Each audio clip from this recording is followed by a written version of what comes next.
That's true. If you hear cheese stick and pretzel noises, that's just from the banquet. I have tasty food arriving shortly as well, so we'll all be in on the banquet RP. Nice. Nice. Banquet solidarity.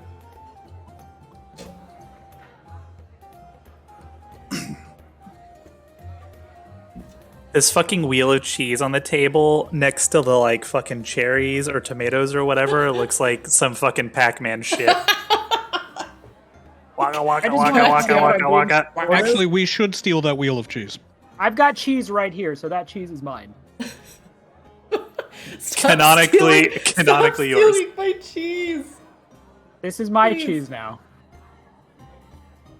Oh, Lord. All right. Every time I put a wheel of cheese in a scene, I swear to God, you guys are like, I'm gonna steal that wheel of cheese. One of these days, I'm gonna make wheel like of cheese is gonna come in handy. It's very important. I mean, one of these days, I am going to make like a magical wheel of cheese, and you're gonna be like, oh my God, which one's magical? And then you pull out from your bag of holding like 50 wheels of cheese, and you're not gonna know which one is the one you need, because you have just hoarded so many cheeses. Also, what is this, Skyrim? I thought you were going to go with like making a wheel of cheese. That only sounds like a victory to me. If we Oh. have so much cheese that we can't find the magical cheese because we have too much cheese to sort through, nothing about that is wrong. Yeah, that's not really a problem the more I think about it. It's not a problem. Mimic wheel of cheese. I 2022. don't know if we ate all that cheese. I think that'd be the end of our adventuring days, at least for a while. You're like, yeah, I don't have to adventure anymore. I'll just live off of, apparently my house made of cheese. How many wheels of cheese can 10,000 gold get us? A lot. It just a significant amount. Can we run the numbers on that? Can we crunch some numbers, get some data? I'm gonna guess at least yeah, hold 30,000 on. wheels of cheese. Hold on. Oh, you know what? It does not come up. This is like akin to like how much prosciutto can Sick eat before Sick can't eat prosciutto. Yeah, I'm gonna figure this one. Okay, so if it counts as a ration, then it's okay. So you would have 20,000 wheels of cheese. I mean, Because a ration is half a gold. So Yeah, yeah. but like a wheel of cheese is like several rations, right? Rations are like very particular, like whole meal type things. They're like the MREs of fucking D&D. Yes, but you can so. make cheese an entire meal as well. So I- let's just yes. say it's at least 20,000 wheels of cheese. there was So- there was an episode of, I forget which isekai, where the adventurers came back with a lot of money after the first campaign, and the guy's like, I'm not going back out there. And that's basically what would happen if I could just buy 20,000 wheels of cheese. Like, why would I possibly go put myself in danger when I have all this? Oh, wait, give me 1 second.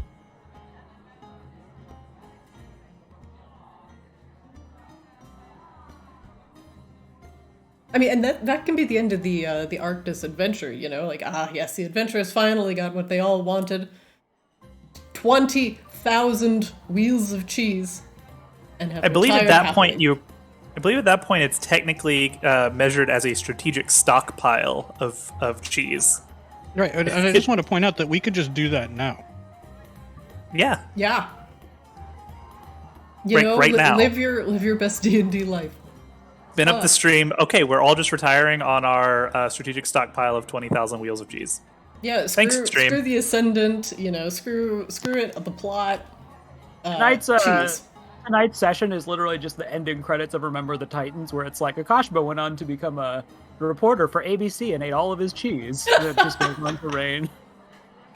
Oh my god. Alright, let's go over your guys' recent level up. So, since I opened yours first, Flix, you are a Rogue 4 Warlock 4. Congratulations. Thanks. What did you get on your level 8, level 8-ness? Well, the most notable change to the character is that I got sharpshooter. Yes. You gave that is a me great feat. a hand crossbow, and I had to do it. I apologize. That is totally fine and understandable. Alright, I'm feating. I can get long range. Yup. Okay. Yup. Ignores half cover and 3/4 cover. -5 penalty to the attack. +10 to damage. Okay. Yep. Alright. Rain. Although I still don't know how to make that happen through D&D Beyond. I have no idea how to, like, assign an attack as a sharpshooter attack or a great weapon master attack. So if I anybody think, knows how to do that, that would be I great. think you You just can- declare it and do it in your head. You can do if you go into the attacks, you can do manage custom. You can actually create a custom attack. Okay, that I'm gonna is try like- to do that right now yeah. and see if I can get that working. I did it with Shadowblade. Nice. Rain, you took another level of wizard, making your character a level 8 wizard. What did you take for your level 8ness? Her intelligence goes up, I think, from this level. Okay, 18. Okay, I see it. I think see that's it. She got a couple new spells, as she does every level. This is an off level for her. it. Okay. Let's So she see. got Autoluke's Resilient Sphere as one of her free spells, and Polymorph as another free spell. Oh, polymorph is always a fun one. Okay. Odaluke's Resilient Sphere. A sphere of shimmering force encloses a creature or object of a large size or smaller within range. Okay, okay. Okay. Oh, you put him in a bubble. Yep. But I can also put myself in a bubble. The globe can be picked up and moved by other creatures. Noted. Okay. What else do we have here? Polymorph, yes. I do like polymorph. Alright, very good, very good. Akashaba, what did you take for your level 8ness? I think what I mostly got was Blessed Strikes. Supposedly, I got another ability score point, if I'm reading the internet correctly. I don't know how that... I didn't choose one, so I don't know what's going on there, but... Let me look at your character. Edit character. I'm looking. Ah, yes. So, under your character, if you go to edit character, then you want to scroll all the way down to your ability score improvement. There's a little blue exclamation point under okay. your class. And you want to go to that drop down, and then you want to either choose to improve one of your ability scores. As a cleric, your primary ability is wisdom, so that is sometimes suggested. Otherwise, you can also take a feat, which is like a special ability that can do various things. For example, Nick took sharpshooter, which allows him to take a minus on his attack roll for more damage. Ooh, I wish I knew what most of these feats did. I think I'm leaning towards ability score in the interest of not slowing us down. Oh, I mean, we can discuss, like, the feats that are available, too. Is there something that you feel like, as a player, that you want to do more with your character? Like, do you want your character to be, like, more fireballs? Or do you want your character to be, like, more survival? Or be able to hit more? Or, like, what's your vision? How do you want to power up? What is mobile? I like the idea of big mobile. Mobile. Oh, yes. So, let's see. Is it just mobile or is it mobility? Oh, it's mobile. It just says mobile. Okay. Mobile is you're exceptionally speedy and agile. Your speed increases by 10 feet. So instead of 30 would be 40. 30. Yep, so you'd be very fast. Fast as fuck, boy! Whenever you use the dash action, difficult terrain doesn't cost you extra movement. And then when you make a melee attack against a creature, you do not provoke opportunity attacks from that creature for the rest of the turn, whether you hit or not. So even if you do... Now, that's kind of like, meh, because you have reach anyway, so a lot of creatures aren't going to be able to opportunity attack you because you got long arms, and they usually don't. So it would be good for the speed.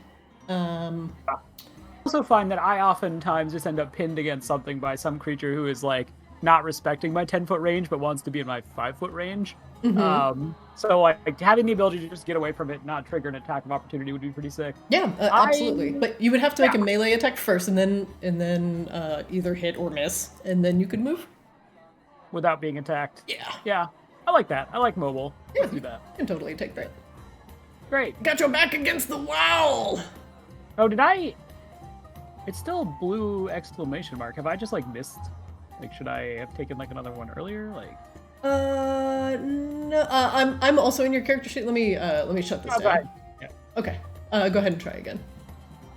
Go to mobile.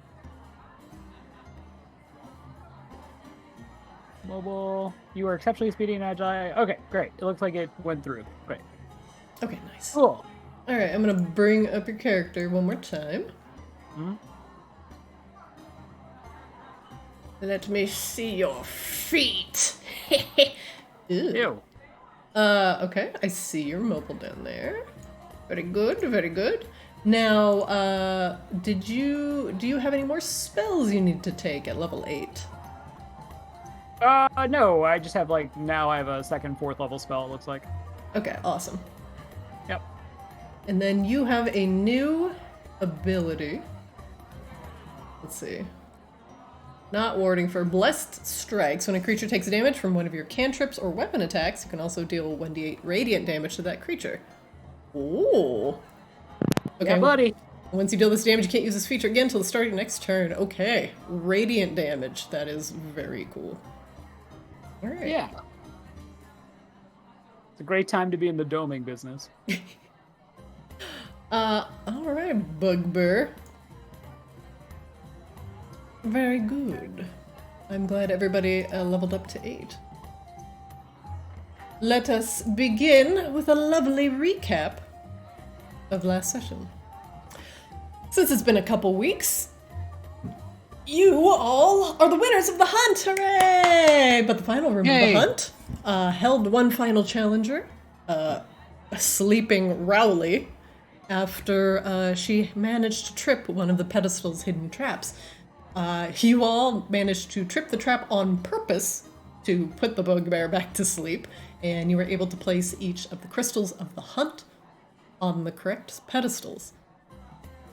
That unlocked doors and led you to 2 hallways, and you had to figure out which of the hallways and the doors beyond was the one you could travel through unmolested. After Rain examined all the doors closely, she didn't notice anything different from door to door. But she did smell something when getting close to each door. Each of the rooms beyond seemed to invoke a different scent, but Rain ended up choosing a dry, arid scent that seemed to match the current environment that you all were in. You opened the door and discovered a clear hallway beyond with no threats. It seems like you chose the correct door. The last chamber of the hunt held a platform surrounded by water. As you approached, a massive mechanical kraken had risen from the depths. You all fought back the kraken's abnormally stretchy tentacles and hid from the blasts of lightning it emitted, and you were ultimately victorious, if not literally on the verge of death. I'm pretty sure you guys were all in the red after that last battle. With the Kraken defeated, Rain, Flix, and Akashaba were crowned the winners of the hunt, to massive applause from the residents of Borealis, and the visitors as well. Aside from the initial reward of 10,000 gold, you were invited to a special banquet where you would sit with the Ascendant himself, the Dragonborn Lacaris Winterheart. He was a foreign dragonkin, with shimmering, iridescent scales, not something you've ever really seen before. Lacaris was very pleasant to be around, and was very pleased to discuss the mysterious nature of the Ascension with the group in a more down-to-earth setting. You all learned that Lacaris also had previous history with Eris, and he served as a knight protecting some royalty of Polaris, and also assisted Eris in escaping the region as his house began to destabilize. You had also learned that Eris was the result of a union between vampire and human, but had quickened within his vampiric mother's womb a child of omens for better or for worse. Now, the banquet continues as Paprika and Basil treat you to a wide spread of delicious borealis foods. And you are still sitting with Lacaris, who looks very eager to eat what might be his final meal. Alright, you may begin. Lacaris seems very interested as Paprika and Basil are meandering about, dropping off plates, refilling goblets, overflowing with wine. And the general mood of the table within the Adventurers Guild here is celebratory, as people begin to dig in to some of the very interesting fruits, vegetables, meats, pies, breads, and other delicacies that the goblins have been cooking up. Flix is politely, but with great determination, stuffing his face. Kashaba belches loudly and holds up his tankard. More milk, please. Oh yeah, coming right up. Paprika with with carafe in hand, comes running around the table and pours a thick glass of frothy milk. There you go. Oh, thank you. How you doing, Akashaba? Oh, much better now. I very much like a banquet where so much milk is free. Oh yeah, drink up. On command, Akashba lifts it and just like drains the whole thing in front of her and like looks up, grinning with like milk all through his muzzle. She laughs at your milk mustache and kind of hands you a napkin. Oh, I don't need napkin. It's show all around I'm having good time. Oh yeah, it matches your smile. Oh, he's so very nice. Please do not shoot the milk. Apologies, that was a test. I did not mean to actually click it. Oh, good. It was You crit? The milk dies? Yeah, the milk Kashba gets looks absolutely fucking crestfallen. wasted. Yeah. I almost want to attack the milk now. With an elbow leaning against the table, Harris extends his glass to Basil, who is refilling it to the brim with a glistening red wine. Eris is leaning back in his chair, looking at Rain and Flix, Akashaba and Lucaris, but does not seem to be eating.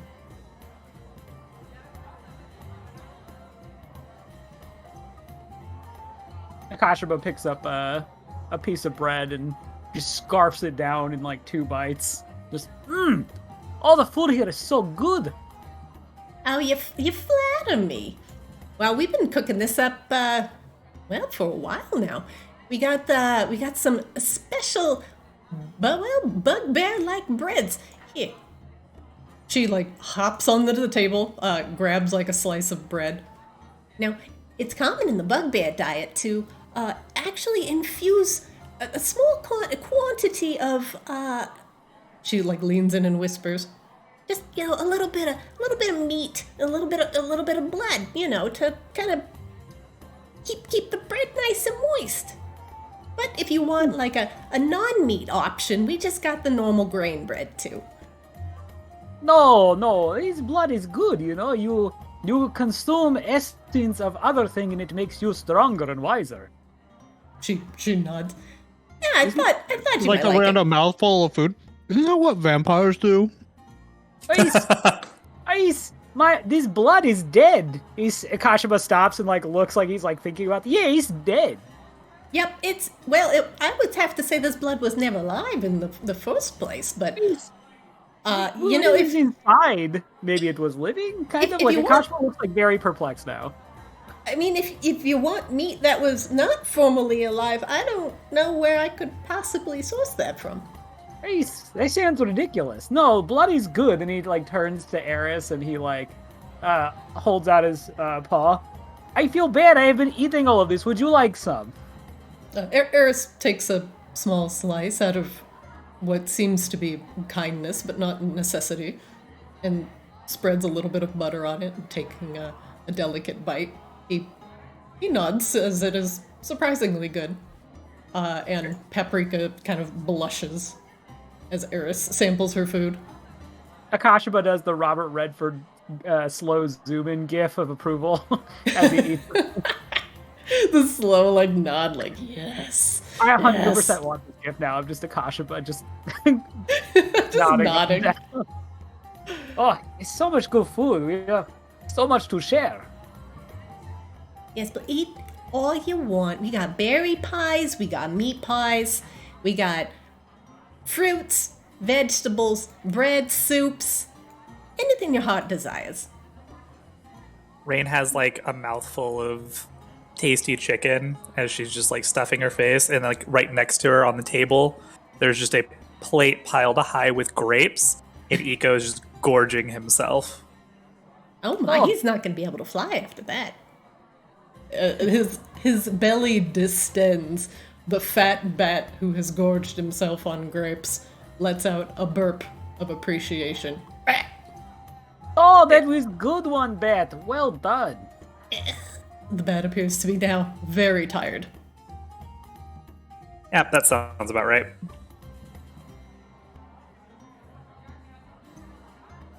Lucaris looks down at his meal, still rather untouched. A plate of steak, a fine glass of wine, some vegetables on the side. Nothing out of the ordinary. But his thoughts seem to be elsewhere. Are you quite all right, Lucaris? The food is exquisite. You'd be remiss not to at least sample it.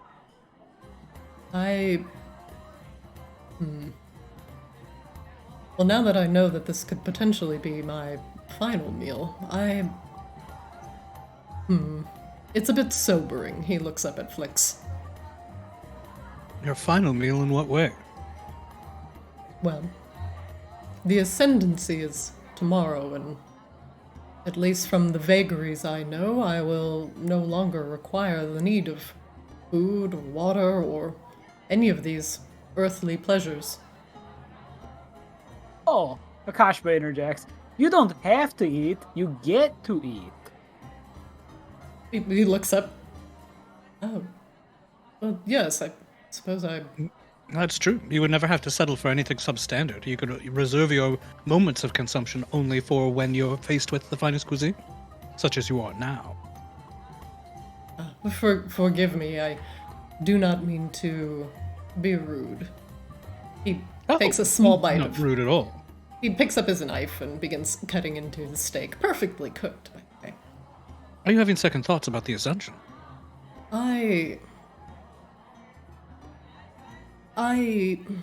He looks down at his food. It is understandably nerve-wracking to step into the unknown. Many do not know what happens after the ascendancy, and frankly, no one has told me as such. The stories I've heard range from the fact that I disappear, or I walk into a stairway of light, or I enter a portal made specifically for the ascendancy. But either way, all of the stories I've heard means all share one thing in common. That I depart from this realm, never to be seen again.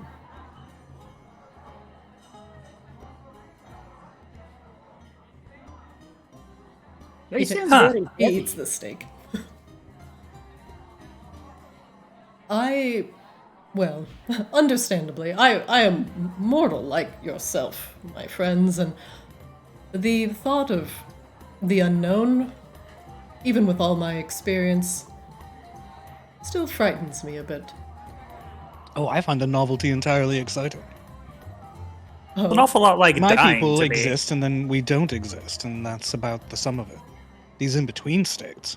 Oh, there's some savor. He wags a fork at you. What do the fairies think of the ascendancy? It is very magical in nature, but not like, well, being hatched or born or birthed. You, Fae, have different ways of entering and leaving this world. Indeed. I couldn't possibly presume to speak for any of my fellows. We're all of such individual minds about everything, really.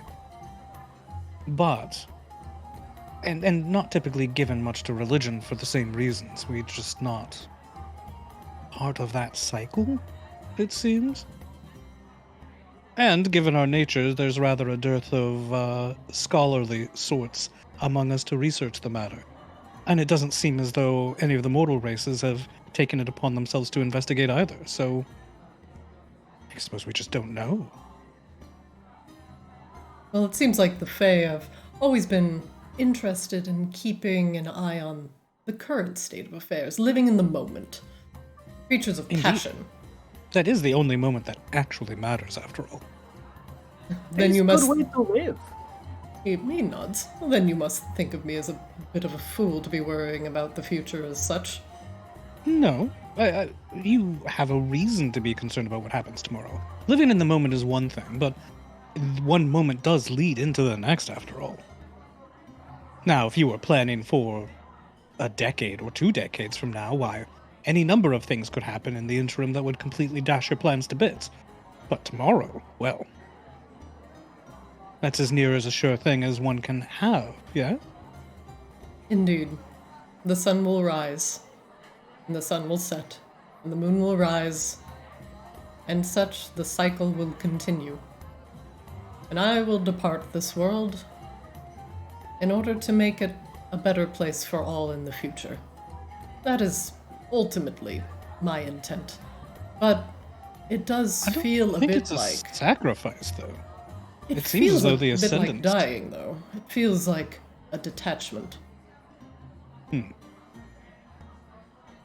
But it's great honor, though. We will always speak fondly. I will tell great grand Kashibas the time I met Ascended. Well, I suppose if you're worried about it, I could ascend on your behalf. I am curious about it. He laughs. Oh, I'm sure the I'm sure the princess herself would be most bemused at the idea of you subbing in for myself. Akashiba, like, noticeably frowned for the record when Flick suggested he become the Ascendant. Are you kidding? Flix would be an amazing ascendant. Unfortunately, Honestly. I don't feel like it's something I can pass on as such. It's a calling. He places a hand over his heart. Something Flick you shrugs. feel. Well, the offer's open. I will keep that in mind. Do you mind? I go to sample his steak. Oh, no. You know, if I said I did, I feel like you would sample it regardless. However, it's a good steak and it's in plenty, please. Like, he he cuts off a mouthful of steak. He's like, I'm not a barbarian. And what of you, Rain? He wags the fork at you. What are your thoughts on the Ascendancy? Oh, I think it's all a lot of bullshit. But y'all seem to believe it, so His scaly eyebrows lift. yep, good on you. Mm-hmm. Yep. Now, what are the parts that you don't believe? Well, I mean, I haven't really seen very much since I've been here to suggest that there is some kind of divine plan. In fact, everything seems to be quite the opposite. So, based off of that, I would assume that if there are actually Ascended up there, they're not very good at their jobs, or at least as you guys build their jobs to be down here. Lucaris actually laughs at this. Yes, I understand what you mean. There are certainly not ways to instantly contact the Ascended, if let alone confirm that they are still alive.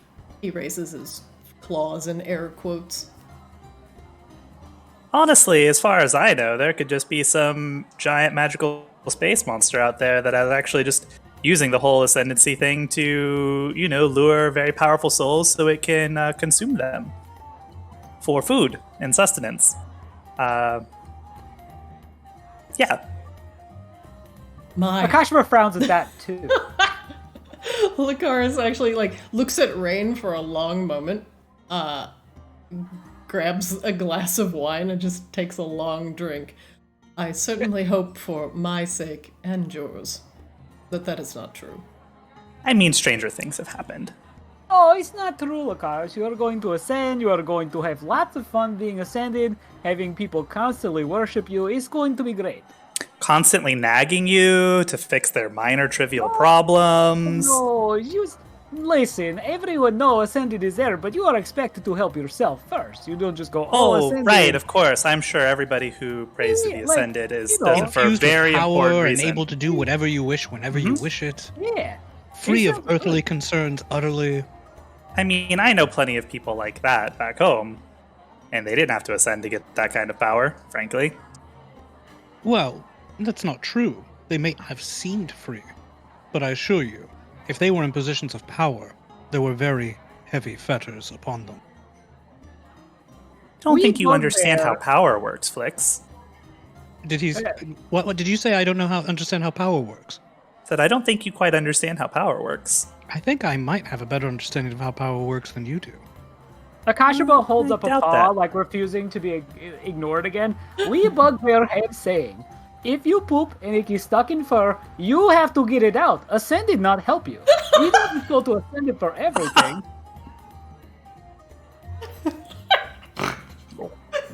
Flex turns to Lucaris. So Taurus is cleaning currently fecal matter choking on a is piece of not steak. part of the Ascendant's duty. Just confirming. Is that a piece of steak ejects upon the table? Is that a common bugbear saying? Well, it's used mostly for cubs because, when we are young, and we poop, it's get stuck in fur because Yeah. we have so much. Oh, And God. so, oftentimes, first thought is, can someone help? And so, sometimes meaner, older bugbear ladies will say, no, you do not call Ascended. You go and get it out yourself. And it's very effective, they are very scary. Are these What the about kind when of it's not effective? boons I'm going to be hearkening to in my ascendancy? No, Prayers because of bugbear bugbears- children with feces in their fur. No, because we say do not do that. So Oh, you do do not not have do to that. worry. We are Sorry. thinking of you. Oh. Honestly, Do you far think be you'll it remember from- us when you're Ascended? Do you think that if we sent you requests that you'd be able to do a special favor? He shrugs. Rest assured, my friends, if you call upon me, I will listen. But don't you see? This is an amazing opportunity to confirm the Ascension. Let's agree upon a signal. And it might be something very simple, like inscribing your face on a gold piece in my possession, for example. And if you do it after you're ascended, then we know that you retain your memories of your earthly guise. Or it's the giant space squid that has consumed his memories. And what? it's using it to lure us all into a false sense of security. It's Well, true. I mean, if the giant space squid does it and retains enough of Lucaris's memories to perform the task, then in effect, Lucaris's memories exist, right? In the belly of a giant space squid. Well, as part of the greater space squid whole. It's Lucaris I don't think leans- we're in disagreement here, Flix. Lucaris leans forward on the table, looking very earnest at Rain. Oh, they're giant space squids. Oh, I'm sure. There's all kinds of crazy things out there. Like, just asking the question with, like, the innocence of a child. Have you seen a giant space squid? What kind of cosmic horror? What kind of threat? Oh, wait, you were being facetious. I mean, I've read a lot of books. He leans back in his chair looking very relieved. I'm just saying we don't know that it's not a giant space squid. Then I should be You can't prepared for prove anything. a truly. negative, Rain. We don't know that it's not anything ever about anything. You all are being so difficult with poor Lucaris. He has to go through this tomorrow, and you talk about all this stuff like, how's he going to sleep or enjoy steak? You are all very, very rude and forward to it. Hey, Lucaris, I am very sorry. It's Why are quite you all right. looping me into this?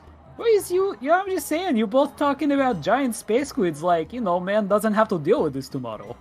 Well, I I don't mean, believe he that there asked will be a me. giant space squid. Please, you brought it up. You started it, Rain. You were like, oh, no, nothing is real. Everything is space squids. I I can mean, he understand. did ask me It's specifically. true. I can understand Rain's, skepticism upon the ascendancy. It is something that is only very specific to the Arctis region. And from what I have understood, the goal of the ascendants is to ultimately protect this region and the people in it. And whether that's through direct boons, such as keeping the bugbear children clean, or fighting off giant space squids, then I shall do it. In defense of Arctis. That's very nice. You will be good ascended and most loved by people. Well, mostly bugbear people, probably. Maybe not the rain people, because rain thinks you are a giant squid. Oh, I'm sure there's plenty of elves around here who care about this stuff. It's very racist of you, Akasha, though. I don't think so.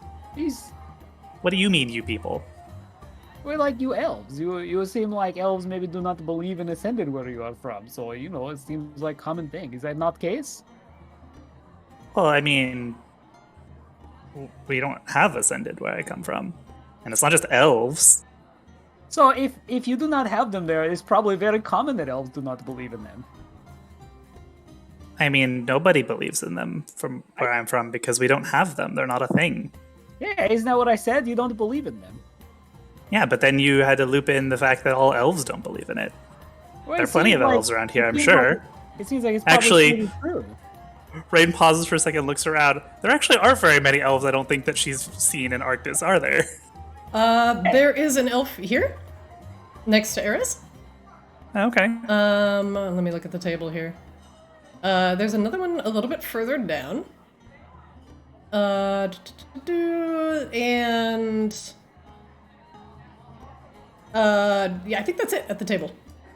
Okay, so there are elves about in Arctis. I couldn't think of any NPCs offhand that were actually confirmed elves. And so, because most elves don't believe in the Ascended, Akashaba's racism is technically correct. There you go. I mean, sure, all the elves from where I come from, but all the bugbears where I come from also don't believe in Ascended. So does that mean all I bugbears just- don't believe in Ascended? No, it'd be a- Well, this is exactly why I want there to be proof. So let's agree upon some small thing that Lucaris can do to send us a message that he remembers this conversation after his ascension. Okay, I've got idea. He looks at Lucaris. When I am very hungry and there is no food nearby. All right. you Never say, mind. "What? I am not. This is Do not talk terrible. over me, small cat. This is a Hey, very when I am bad very idea, hungry, Kashima. You will give me a piece of chicken. Lucaris And brings I'll his with it. Lucaris brings his hand to like his throat and pulls out something from under his shirt. He wraps it up in his hands, and he hands it to Akashaba. Here, take this. You and I share a common bond and respect in the light. He hands you his holy symbol. It is a large pendant emblazoned with a sigil of the sun. If you've never seen a Bugbear Pogchamp, you're seeing it now. Akasha just like beside himself. Oh, thank you so Pogging? much. I will hold this very close. Like he literally holds it to his chest. Like he's just Oh, trying. Akasha, to, but like, you've got something stuck in your back teeth. What? Akasha like stops and like you see his tongue like clumsily like trying to get something. Do not ruin this moment. He looks back at Lucaris. Thank you so much for this. I will carry it and treasure it always. Yeah, I don't feel like I will need this where I'm going, but may it bring you comfort in the darkness. Oh, it will.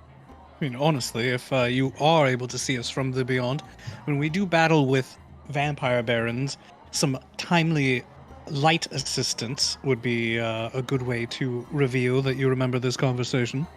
He smiles, and his smile seems to fade slightly as he looks towards Eris.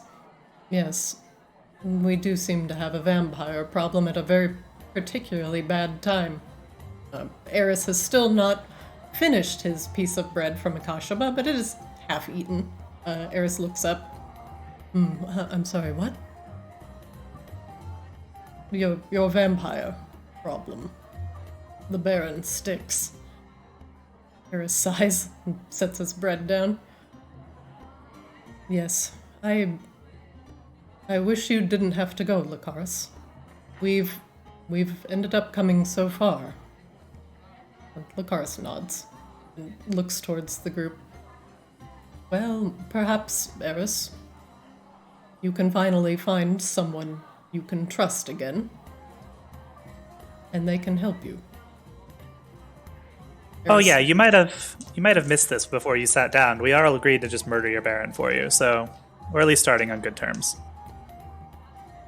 Eris looks up at Rain. He kind of sighs and leans back in his chair. If it were only that easy. Do you know why I created this thieves guild in the first place?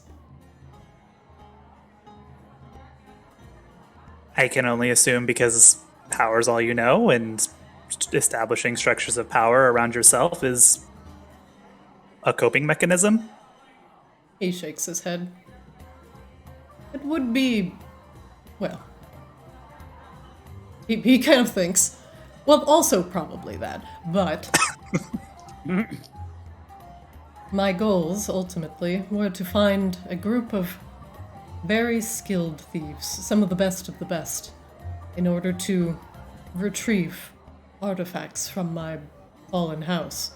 Things that are, at the very least, important to me, that reside and remain in Polaris, on houses that do not... Well, excuse me, the items that do not belong. Excuse me, items that belong... I'm sorry, the GM is stupid. Items that belong to me that are now in possession of various houses in Polaris. While I did not find the exact number of, well, those skilled in the arts of retrieval, I think I've found something better. Actual people I could potentially trust. He looks over at Flix. And with a substantial amount of skill. Oh, right, that trust thing. But see, remember that time you threw me under the bus? It makes me wonder how trustworthy I actually am. Was Akash this thought about, he was going to say. was this about the yes, food? No, we were in a conversation with my compatriots, and I was discussing their attitude toward you, as a matter of fact. And then you mentioned something about making a fool out of me would be an incredibly easy thing to do. As though we hadn't been cooperating for days on various projects, shall we say. He a very, very faint grin passes his lips as he takes another bite of bread. I can't let you have all the confidence in the world, Flix. If I shower you with praise as a fae, you'd never leave me alone. Well, I was offended. He nods, not working as intended. Akashaba kind of like Snickers.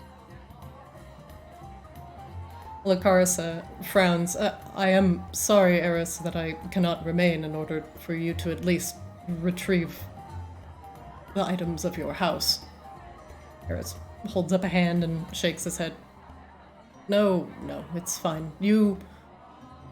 Lacaris, you brought me to Borealis for a new start, and for that I thank you. I cannot expect you to sit around and baby me while I start a new life in a new place with little to nothing to my name. He nods. And you have come far, and you have become a trusted... Well, he looks over at Rain. You have become an asset to Borealis. Oh, it's fine. I'm not from Borealis, so I don't... Yeah. Fine. Eris shrugs. Well, he looks up at Flix and Rain and Akashaba. Now you all, being the winners of the hunt, are going to have a certain amount of fame following you now. But I hadn't considered that. That's wildly irritating. yes, your faces are going to be known for quite some time. But I must ask, he leans forward on the table. My issues with my house, I looks down at the table.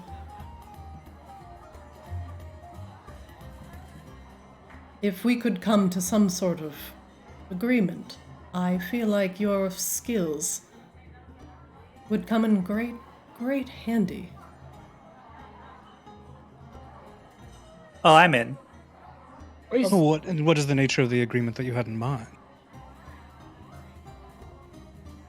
He glances at Lucaris, and Lucaris nods a little bit. What Eris is trying to say is that he wants to retrieve his house's artifacts. There are a few very, very valuable things for the House Lunesti. Very powerful things that still remain in Polaris, under the roofs of houses that have stolen them. Eris would do anything to get these back. And though his house no longer stands as a strong one in Polaris today, Eris has always been true to his word. And if it's something like riches or gold, land, property, he does not have it now, he would do everything in his power to do it for you. He has been and always has been a man of honor. Eris is like waving his hand like, no, like please stop talking about me. Lucaris shrugs, his plate mail jangling. It is true, and it is unfortunate that we could not that we could not save your house from falling. But we saved you. And perhaps... I mean, that rather seems like the better thing to do would be to restore your house, no? Easier said than done. Well, isn't everything? Well, yes. And your mother still lives, though we know not where. Eris, his brows furrowed, jams the rest of the bread in his mouth. Oh, you like the bread? He's like gnashing at it with his teeth. You see kind of a hint of fang as he chews in frustration. Well, I would be happy to help you, Eris. Especially if it means dealing with vampires.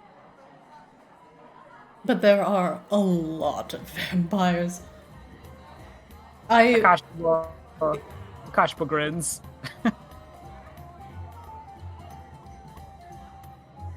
Thank you. Thank you. I greatly appreciate this. You... And, well, to you as well, Lucaris.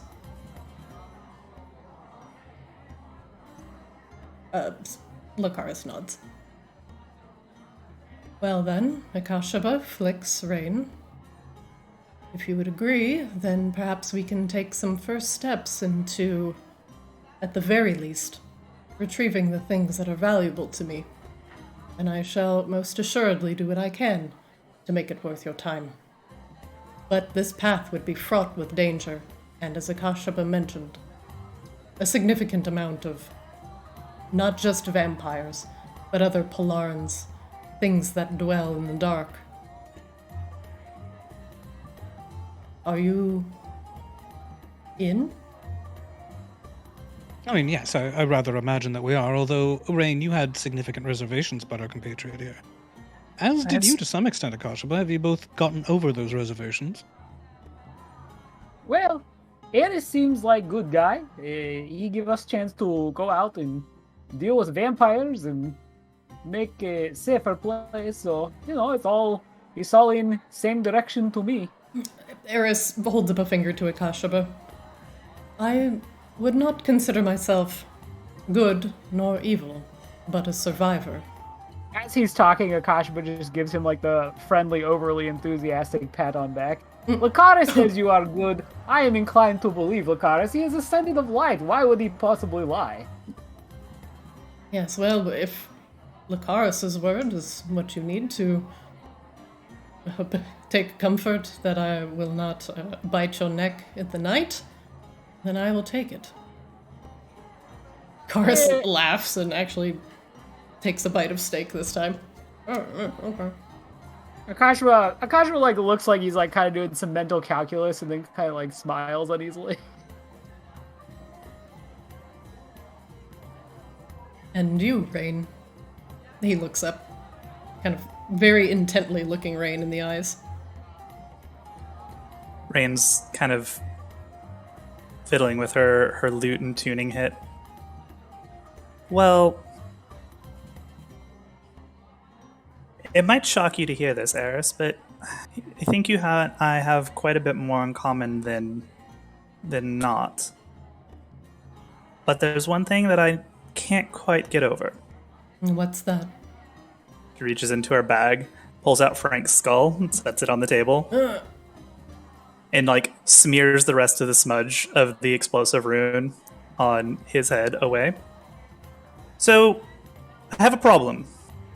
I really, really hate conniving nobles, especially ones who strong-arm others out of their rightfully hard-earned positions, and especially ones who break up bonds of friendship and fellowship and all those things.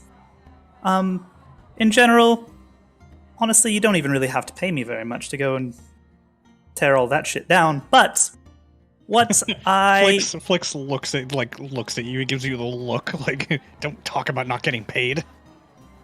But what I really cannot abide is, well, I don't want to put somebody else in power or in a position to usurp power who is just going to abuse those beneath them in the same ways. And frankly, inscribing an explosive rune on the skull of somebody who is not inclined to just bend to your will, not really a great start to that. Eris looks down at Frank and looks up at you. You trust this bag of bones? I don't need to trust him. He has free will. He's a person. The skull of Frank kind of flips around as the jaw kind of opens as he's trying to, like, get some sort of mobility. Frank is trying to, like, face Eris. Yeah! What she said. Although, Eris weren't you a sighs. spy? Weren't you a spy, Frank? I mean, You were a spy, weren't you? yeah. Right. Well, to be honest, Rain, the way I would deal with a spy is potentially with sudden and overwhelming violence. This was an alternative to that. Something to think about. No, I have considered that. Thank you, Flix, for chiming in. You're welcome. Well, now that you're carrying that bag of bones along with you, it most assuredly knows everything you've said from the moment you've placed it in the backpack. Now it's your problem. I mean, He looks down at Frank. Frank is aware that Polarans have to follow certain rules when traveling throughout Arctis. Isn't that right, Frank? The skull. I mean, you know, the rules, they're only relevant if you get caught, right? Well, he's got a point. Kashima frowns. Anyway, the point I'm trying to make is there's a difference between punishment and slavery. This is enslaving the will of another. That's a very different thing, and one that I simply cannot abide. Enslavement. I don't want Frank to do anything for myself. I merely do not want Frank to go talking to whomever is his master with the secrets that we have here. And there's nothing that you can provide Frank that would sway him to your way of thinking that isn't a bomb in his head. Well, as he picks up the skull and regards it curiously. You know, perhaps something that would allow him to be free of the rigid Polaran hierarchy, similar to how you are. Well, that's just the thing.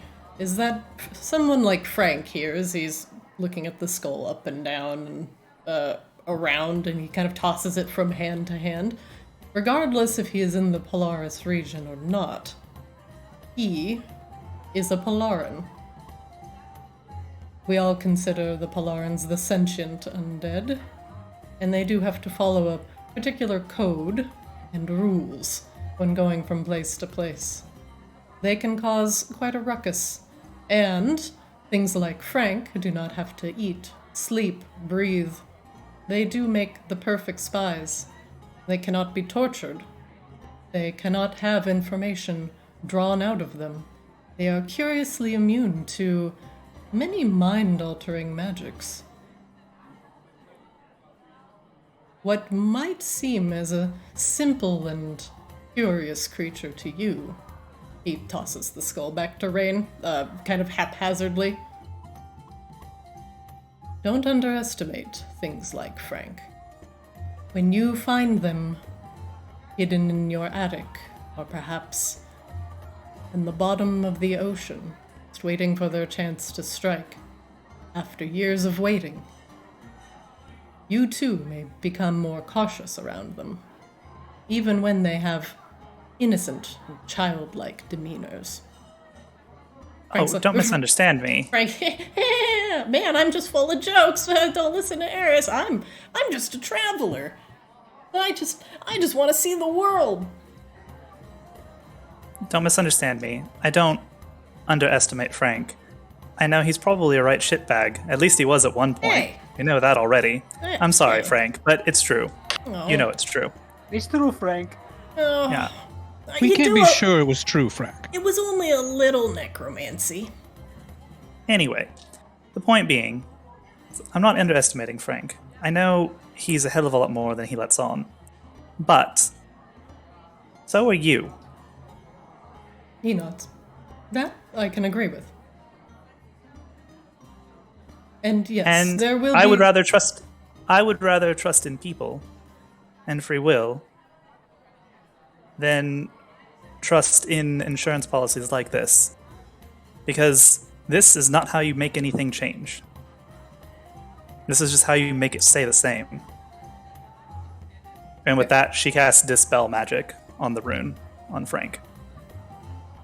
You hear Frank goes, wow, much better. Thanks, Rain. Wow. You're great. She looks down at Frank.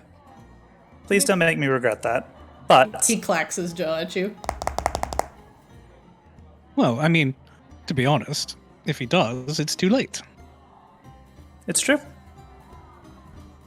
Eris Because- nods. If I do end up having to regret that, then I won't be as kind and or as cruel as putting a rune back on your head, Frank. It'll be Well- quite a bit more permanent. Aha! Sudden and overwhelming violence, yes?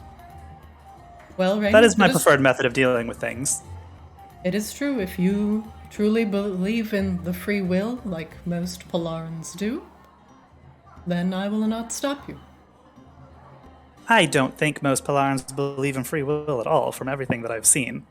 Quite the opposite, honestly. Polarans draw a very hazy line between free will and control and influence. Many things that think they have free will work under the cog of another. I think that's precisely where you and I might actually differ, Eris. I don't know if it's a good thing or a bad thing yet. Willing to find out if you are. It is a thing. He takes a sip of wine. He lifts his glass in the air to Ray and Akashaba and flicks to free will. I love illusions. Akashba lifts his empty mug.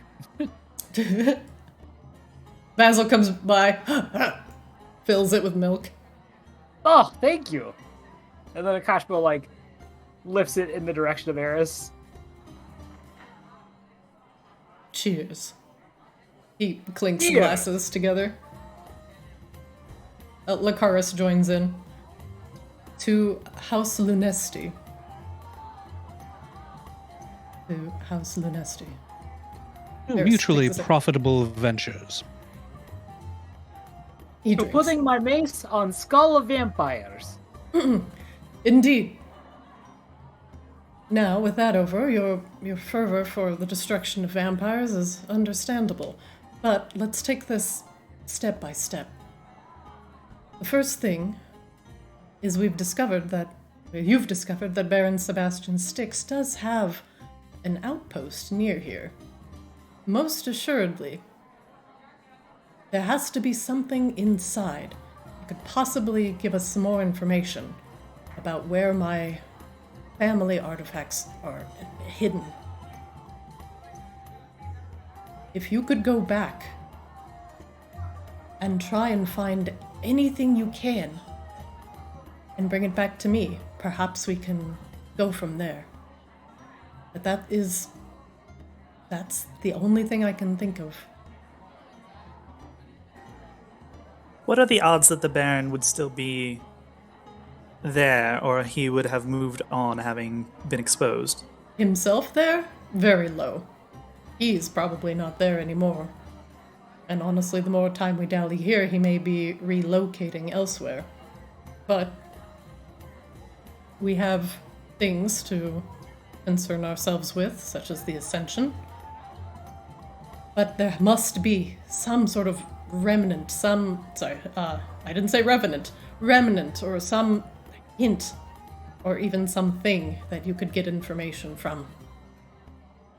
Traps. I mean, I did bring you back the goblet and the... what was the other thing? I forget.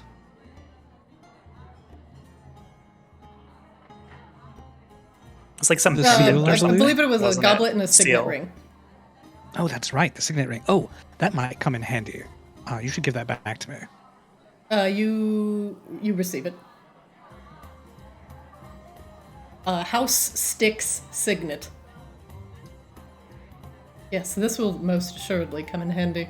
This seal of his house can get you into places if you are careful. But if someone finds out that you are using it or have stolen it, your lives will most assuredly be in danger. Well, I think we're already there, at least with regard to it's like House a very, Styx. it's very normal thing for us. It feels like. But also, if you show this signet or even the mark of his house to someone that you think might be working for the Baron, you might be able to get a reaction or even a rise out of them. That signet holds a lot of weight and a lot of power, and most assuredly it will come in handy if you decide to travel to Polaris.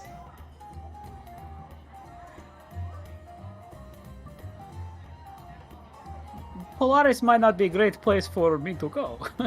Akashpa kind of like laughs nervously and looks at Raid, and then like looks back at Eris and looks back at his mug. I mean, that is rather the question, isn't it? I can't imagine that there are many non-Polarans running around Polaris. Eris chuckles. I've forgotten you actually have not been to the region before. Perhaps if you have a moment, I can give you an idea. He raises his glass for more wine, but I am going to need more wine for this. Basil pours it heavy, and Eris takes a long drink.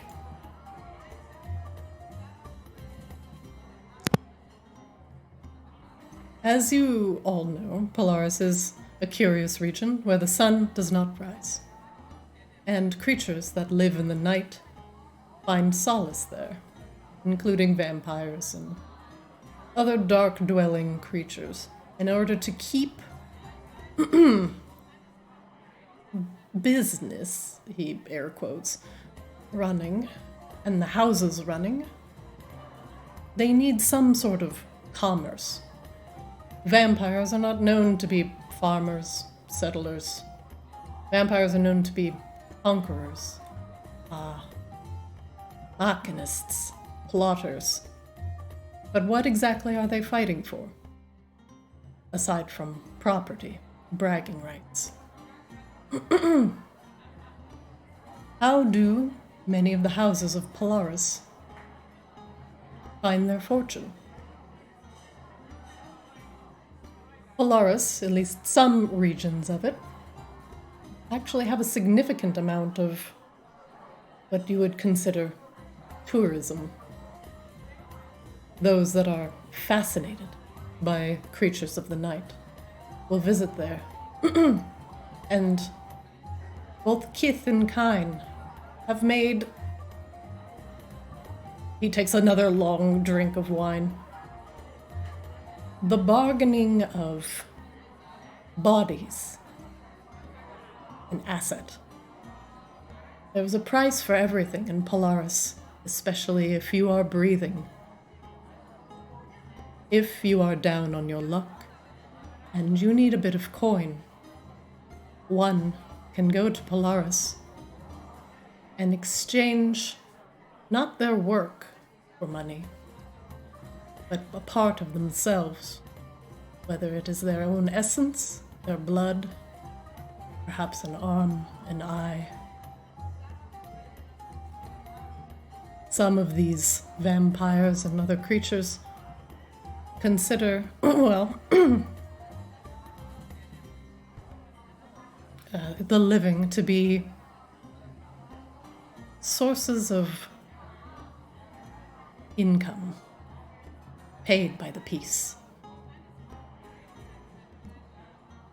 Eris pauses, looks at his drink. At the very least, one down on his luck could go to Polaris and donate blood, taken from the vampires themselves, and receive a bit of coin. Why, what is a little bit of blood to you or I? With a bit of food and a bit of rest, it comes back, making it ultimately an infinitely recyclable resource. And thus, some merely go to Polaris for this reason: to barter, to willingly give themselves, in trade, receive the coin, and leave. Now, I had been wondering how the various vampires were keeping themselves fed, without offending the surrounding regions, that is. he nods. Some decide to stay, offering themselves in service to houses, becoming permanent thralls. Not slaves or servants per se, but, well, livestock. He frowns. My house ultimately did not agree with these sort of business dealings. And the vampires over the years have refined their businesses in order to make them more palatable to the masses. He chuckles. Is slavery legal in Polaris? If one willingly offers themselves to a house and signs a contract, they are permanently bound to that house. But Whether if you- they change their mind later, they're rather out of luck, I presume. The contracts can vary, but ultimately, it is very rare that one who is contracted to a house leaves. The contracts are usually written in such where the fulfillment of the goal on the mortal's end is not acquirable by the end of their lifespan. This place sounds very bad. I am being very patient, but it just seems very bad. He looks at Rain is this? You do not see this place as bad. Eris holds up a finger. Polaris is a region of free will. He chuckles dryly, not finding the joke very funny. To be clear, Kashiba, no, I find this place very bad. Exceedingly bad. But I don't think quite for the same reasons that you do. He just looks kind of just around in disbelief. He is just not understanding that answer. Well, I don't know. I find the place interesting. Well, over the years, the vampires have figured out that having a dark, distressing an otherwise unsightly environment has led them to a lowered amount of tourism in the past years. And so they have decided to manipulate their image, make it more, like I mentioned, palatable. So what of your mother? Your mother's still there, yes? She's a vampire. My mother is currently a vassal of a prisoner of another house. A more powerful house. I have not seen her in a very long time. Would you want to? Were there warm feelings between the two of you? I loved my mother. And I know she still lives. And like I said, we did not partake of these sort of business ventures. We did not keep the living as livestock. However, I do have to admit, my mother, being a vampire, must subsist on blood to survive. But also, everything she did, she never took, and only received what was offered. It seems reasonable if you have to do that. Oh, I mean, I presume that there was some period of time when she was new to her state where she probably did terrible things, but I'm glad she got better. There's shrugs, perhaps before my time, and tales that I've never been told, but my mother has always been powerful and honorable. Oh, she can't be alone then. There are other vampires like her that are presumably honorable and trustworthy. Yes, but afraid of their status slipping, afraid of the other vampires in the other courts interfering with their business. And when you live forever, and when all that you have and never will have is status within the court of a single country, I can see why they might cling to their position so carefully. Yes. So in order to not induce a complete riot, my mother is currently a prisoner of another house. If she was murdered outright, it would most certainly cause many issues within Polaris, as the vampires are not allowed to just outright murder each other. Here's my question. Did the vampires migrate to Polaris from elsewhere, or were they among the sentient undead that were created by the volcano? It's said in the ages past that many vampires were risen through the powers of the volcano, risen through Tessa Polcanis's furious magic. But there are other vampires who were not risen in that sense, and made their way to Polaris because it was a region where they could live out their lives and not have to, well, fear the light of the sun for half of their existence.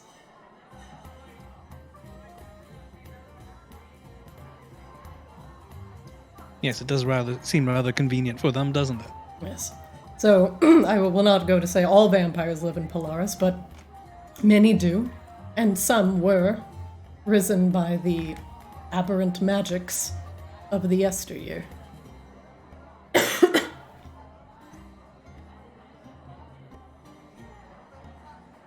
But yes, to talk a little bit more about the region has become more of a tourist attraction in later days.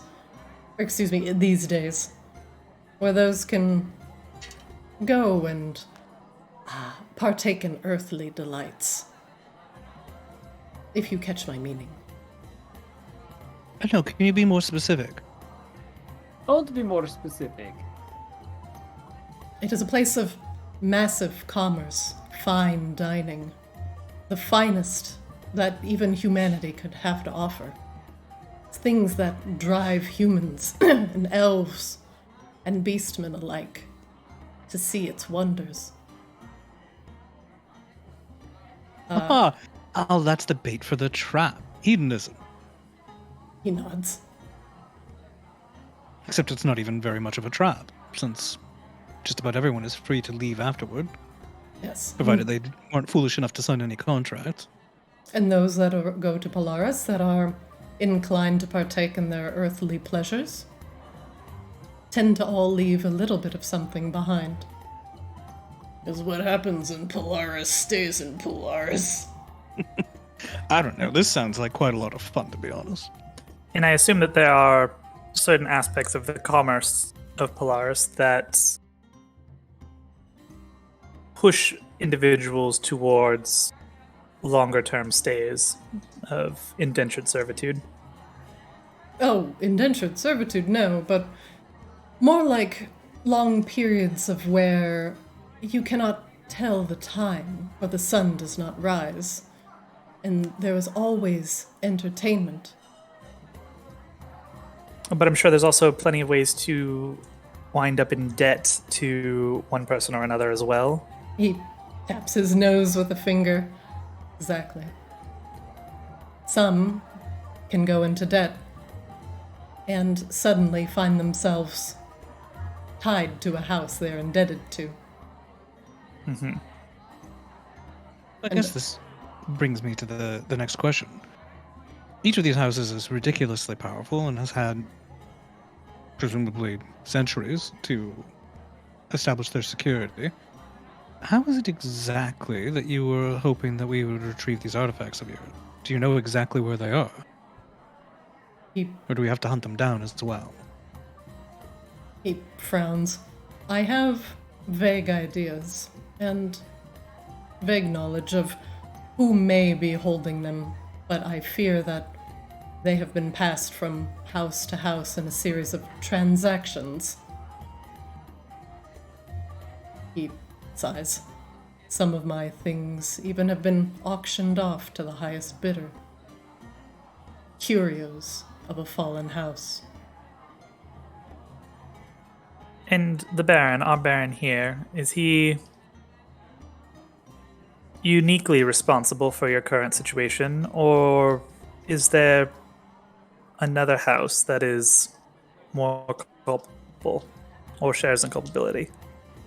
House Styx is one of the main reasons why House Lunesti fell, and was one of the progenitors of the many issues that arose, the rumors surrounding my house, and some of the darker rumors surrounding my birth as well. And is the Baron the head of that house, or is he a lesser member? He is the head of House Styx, which is why I found it very curious for him himself to be here, and not one of his underlings. Do you think it likely that he will have left this nation altogether and returned to Polaris once his presence was discovered? Yes, I believe the Baron would choose self-preservation over everything. And now, with his lair discovered, he is most assuredly returned to Polaris in order to plot his next move. That we missed our opportunity if indeed we could have taken him. It's unfortunate. He shakes his head. I would not even begin to ask you to face off against the Baron 1-on-1, or 1-on-3 even. Well, we did actually have quite good odds numerically, as it turned out. Well, the opportunity is past. Lamenting the past is mostly useless. I swear we must think about the future, where we will just, get in there.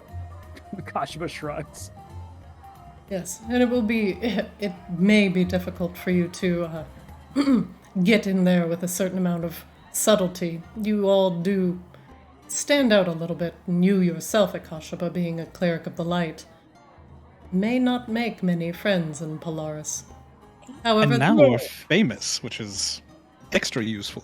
This not lost on me. I was thinking this would be much easier if Baron was still out in the wilderness. I do not know now how to go about this. In truth, I feel like I am more likely to be liability potentially. A liability? No. A curiosity? Yes. A danger? Absolutely. You, Akashaba. You have a certain, well... He kind of gestures at you. A certain brightness about you that the vampires will most assuredly detest. Well, if they detest me first, surely I cannot get, too much of bad stink face from Rain for defending myself. There are small pockets of those that still revere the light in Polaris, as it is also seen as a mild curiosity to a region that is shrouded in darkness.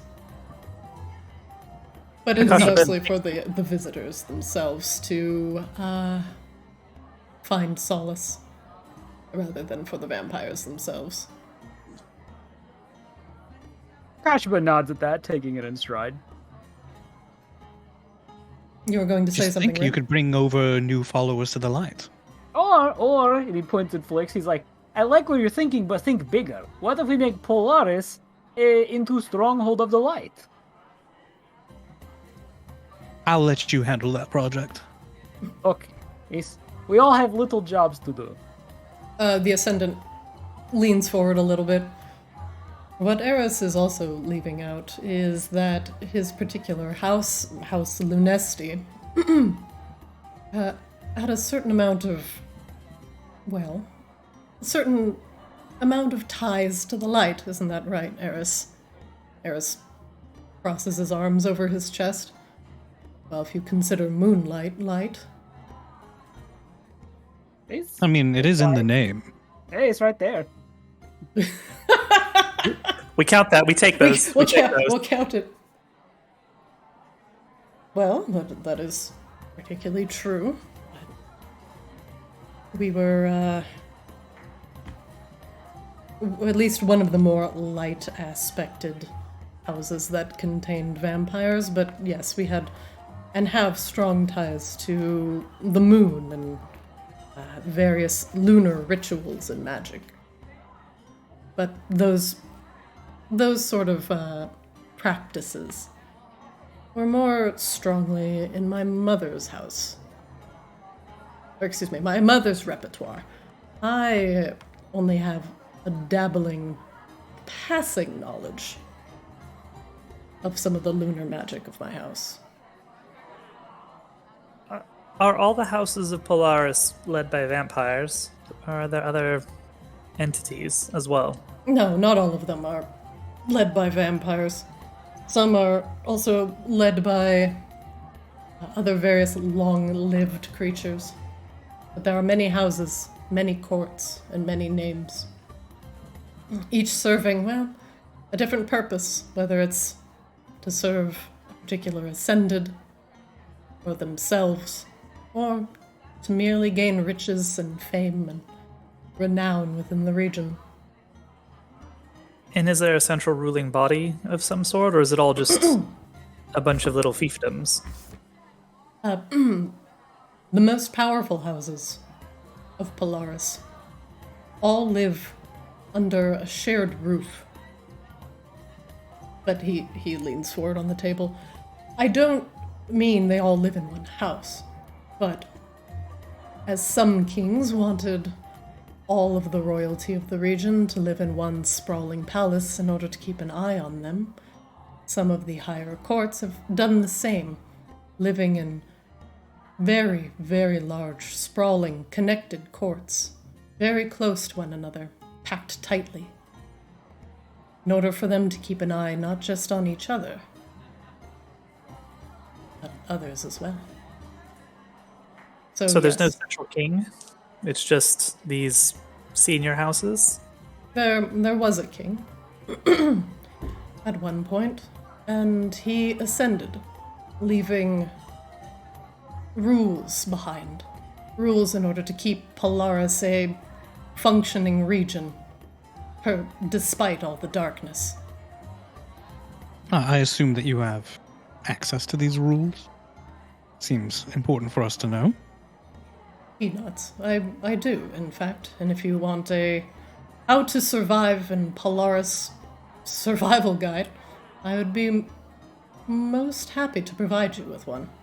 Flix nods enthusiastically. They will be quite helpful for us navigating without, constantly being lost. Yes.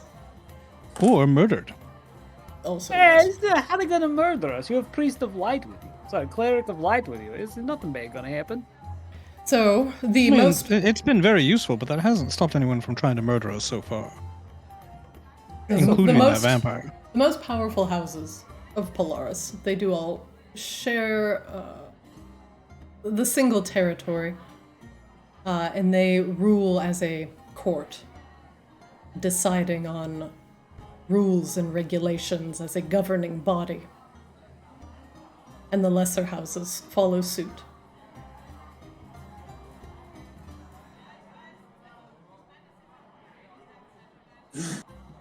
Bless you. That was Freya. Oh, bless you, Freya. Bless you like 9 times, Freya. But, You so are they've- blessed, Bean. Cast Bless at Freya. She's blessed! There is one misgiving that I have about this arrangement, Eris, and that is the orcs likely haven't given up on Borealis or the Ascendancy, unless you think we put paid to them with our recent adventures. You're right. I don't believe that they've given up, but I also don't believe in coincidences. I believe that the orcs' activity and the arrival of Baron Sebastian Styx here in Borealis is not a coincidence.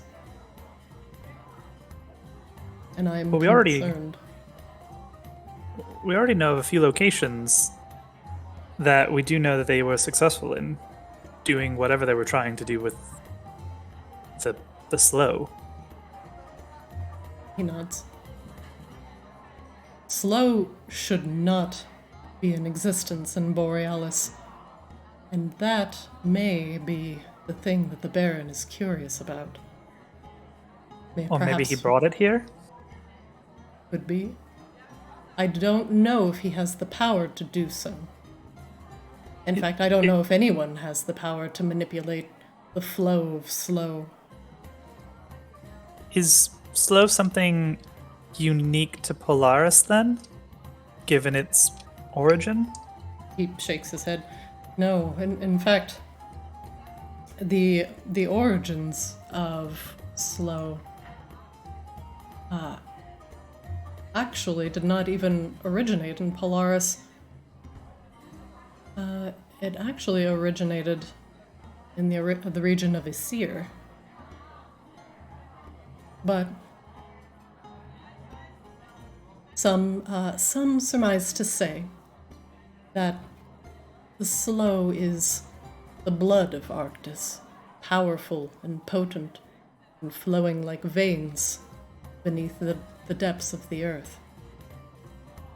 But that's merely a rumor, hearsay. I believe it's a bit more practical than that. I do believe that the slow itself follows underground channels very similar to lava deep underground. But how it traveled so quickly and so directly here, it is worrisome.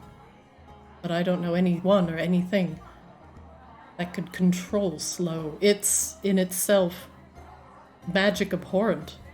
It repels, it destroys magic as powerfully as lava would consume a body or clothing. It is unfettered chaos. Magic, of course. But Tessa controlled it, right? She Summoned it. I'm not sure she controlled it. She created it. Right. So, but she also hurled it over invading army of Polarans, so there's some amount of control there. Some, but none since Tessa have been able to control the slow as she. He kind of glances down the table at Brigitte.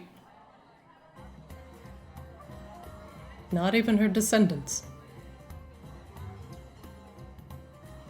Well, after that incident, her library was lost, I'm given to understand, correct? Correct. She put the library in a place where no one could access it anymore. Its knowledge trapped. If one wanted to find out how to control the slow, or to even stop it, one would have to find that Tessa's great ice library. And perhaps the knowledge would be found within. But perhaps Tessa does not want anyone to find that. No one has found the ice library since its destruction. The humans that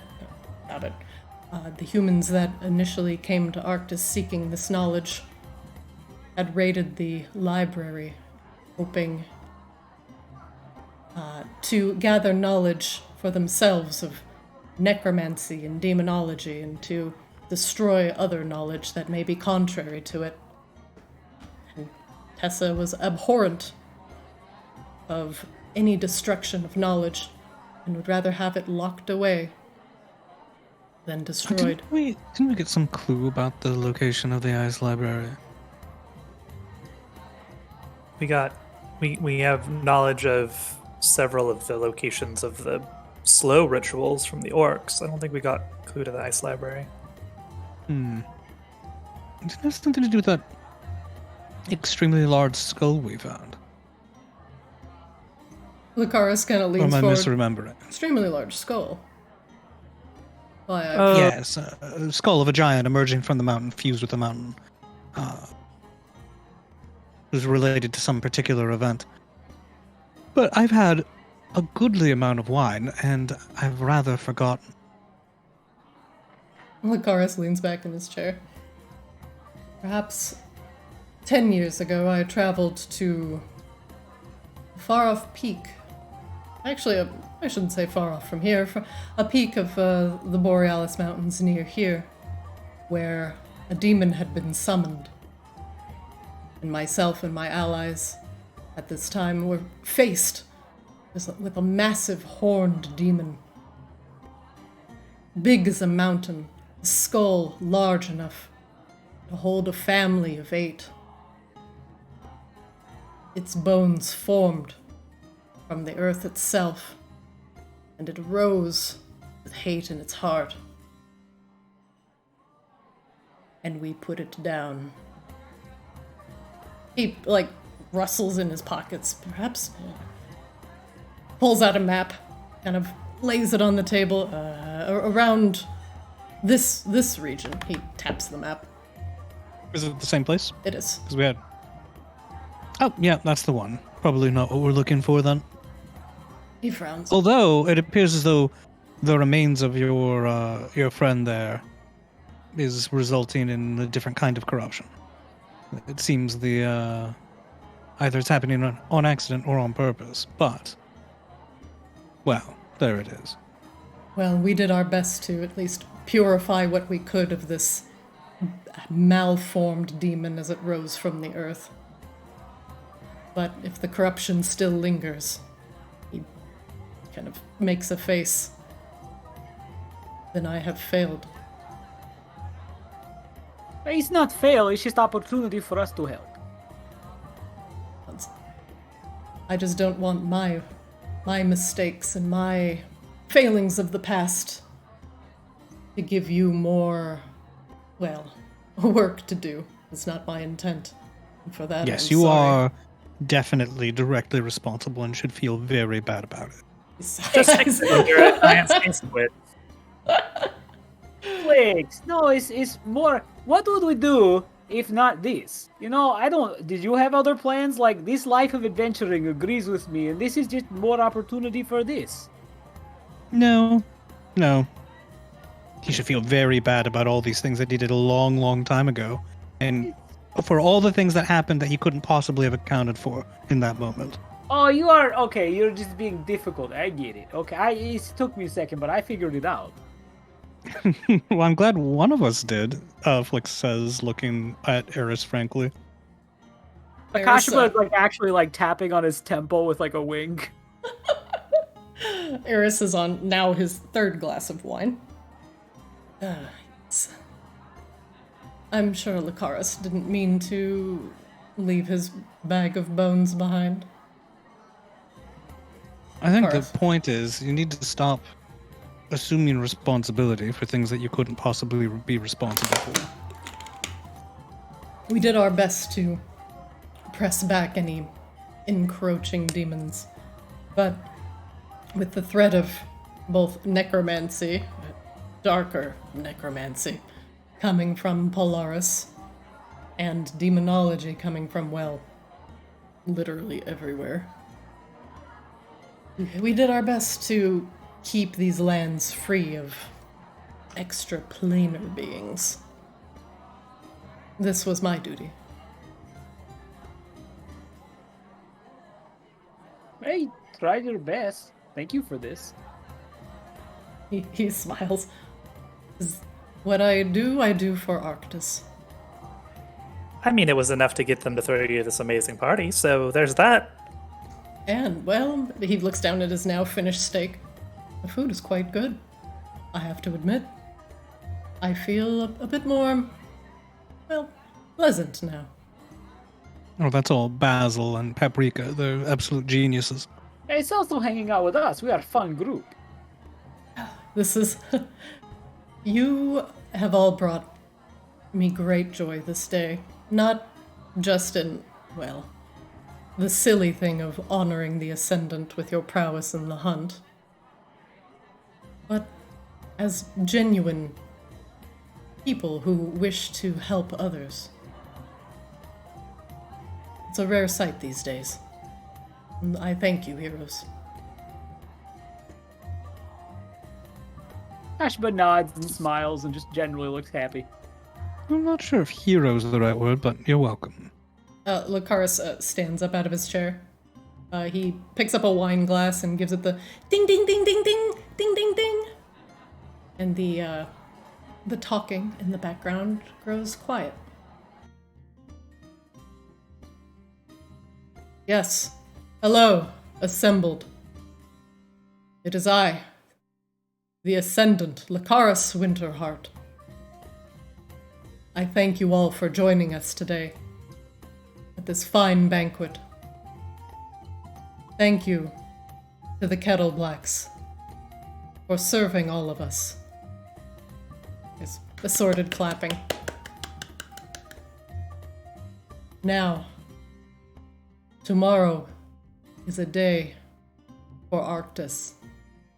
For tomorrow, this realm gains a new protector. One of the light, of unity, and of kindness. And even though I have come from foreign lands to Arctis itself, I have heard the call of this land and have dedicated my life to protecting it and the people and its ideals.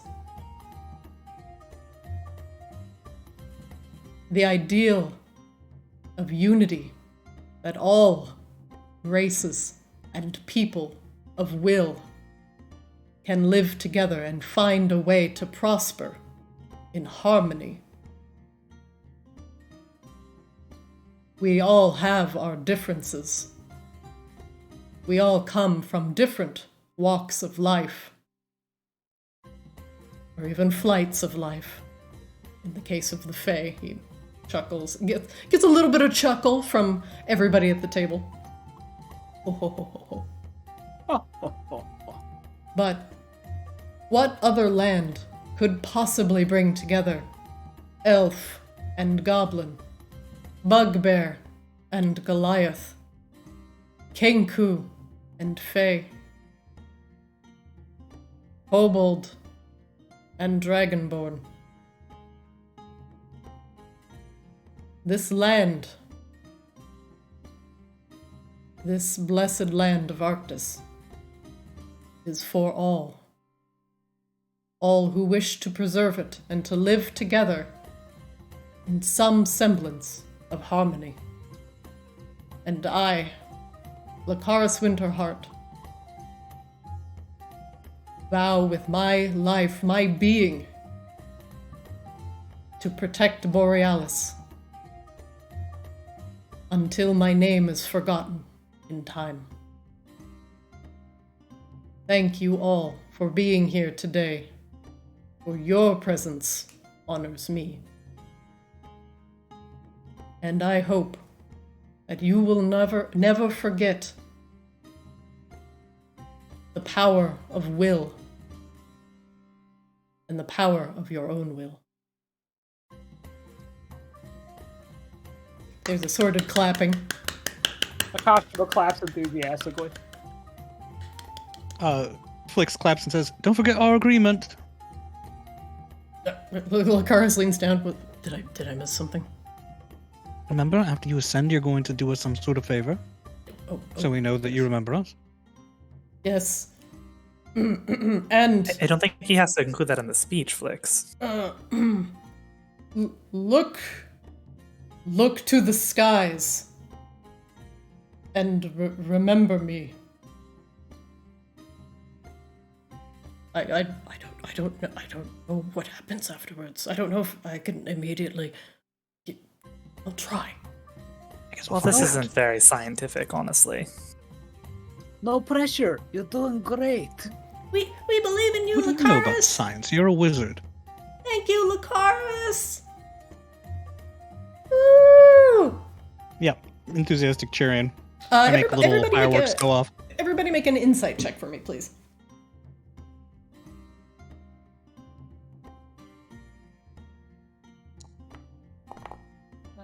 I need to get back to my character sheet. Hold on, I was looking at the leveling up stuff. One sec.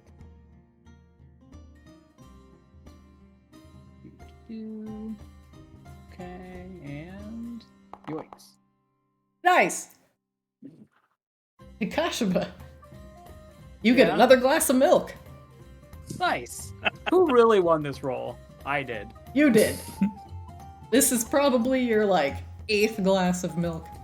Oh, I'm getting so turned. I'm You should just- wasted. You should just buy the cow at this point. It's more cost effective, Akashima. I'm not paying for any of Seriously. this milk. It's free Fair. real estate. That's why I'm drinking so much.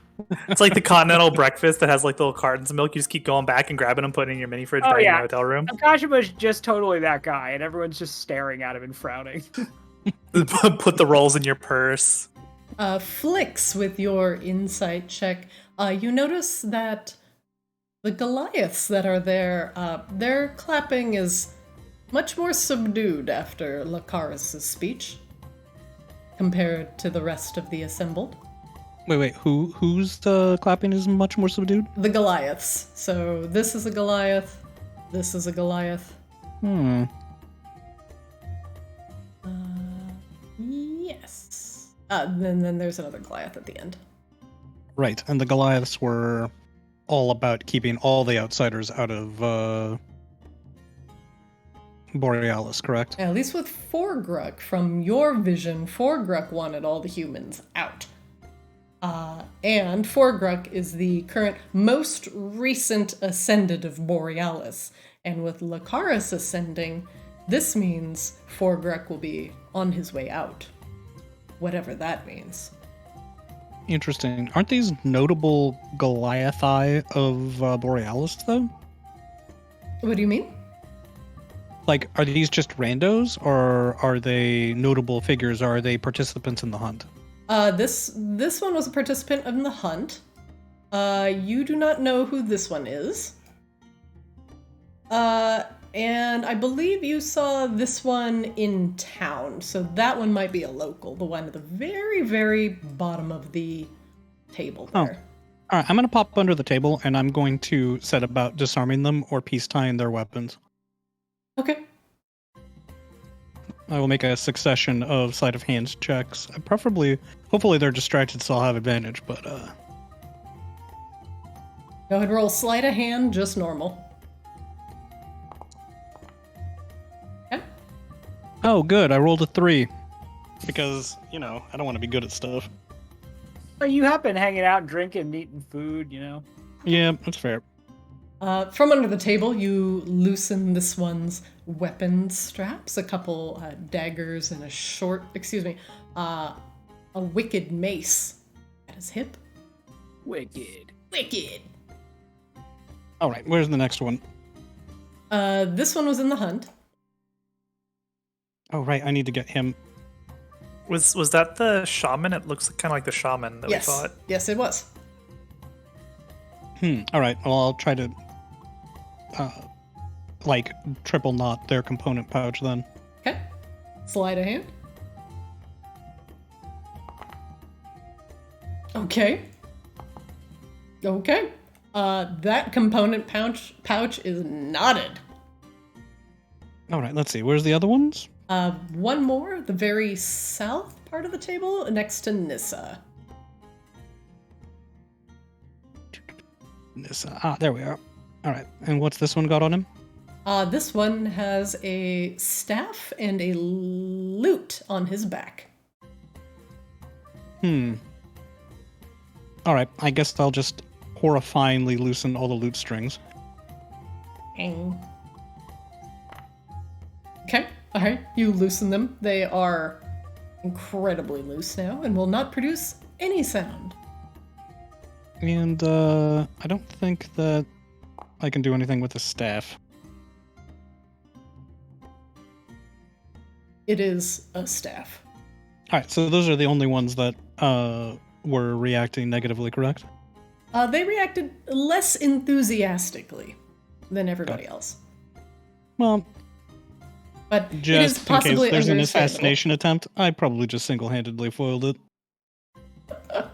Pop out onto the table again, looking very self-satisfied. Lucaris has sat down and looks at you all. Was that speech good? Hey, it's very It good. was excellent. It was wonderful. You were a magnificent orator. Well, thanks. I hope to be a little inspirational at my final days. They're not your final days. This is the beginning of something new. Yes, some great unknown. Well, yes, but every single new day that we face is an unknown. We just trick ourselves into believing otherwise.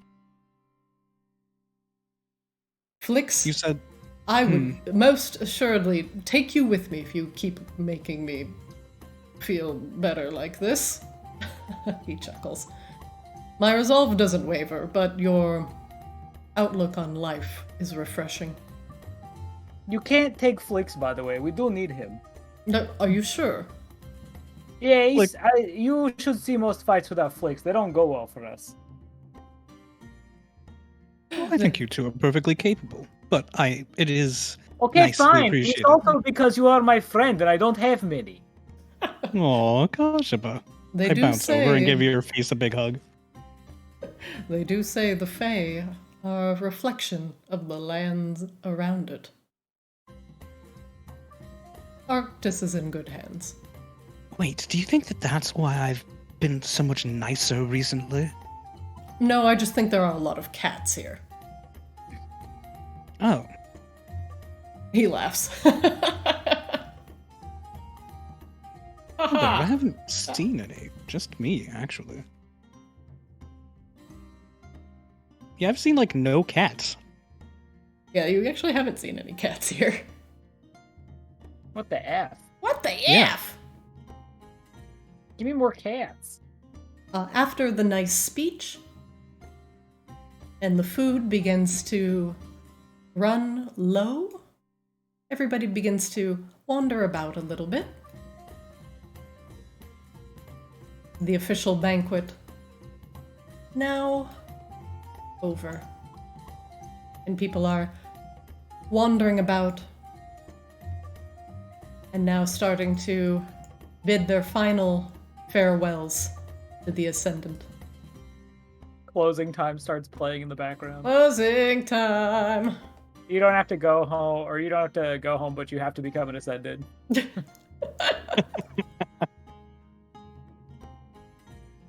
Oh, well, this was fun, but, you know, I've drank a lot of milk, and being honest, I'm pretty sleepy.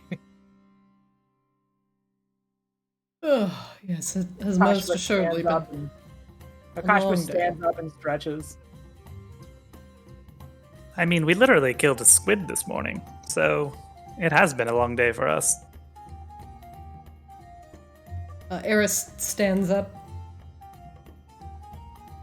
We all have a very exciting day tomorrow, and we will all wish Lakaris a very safe and pleasant ascension.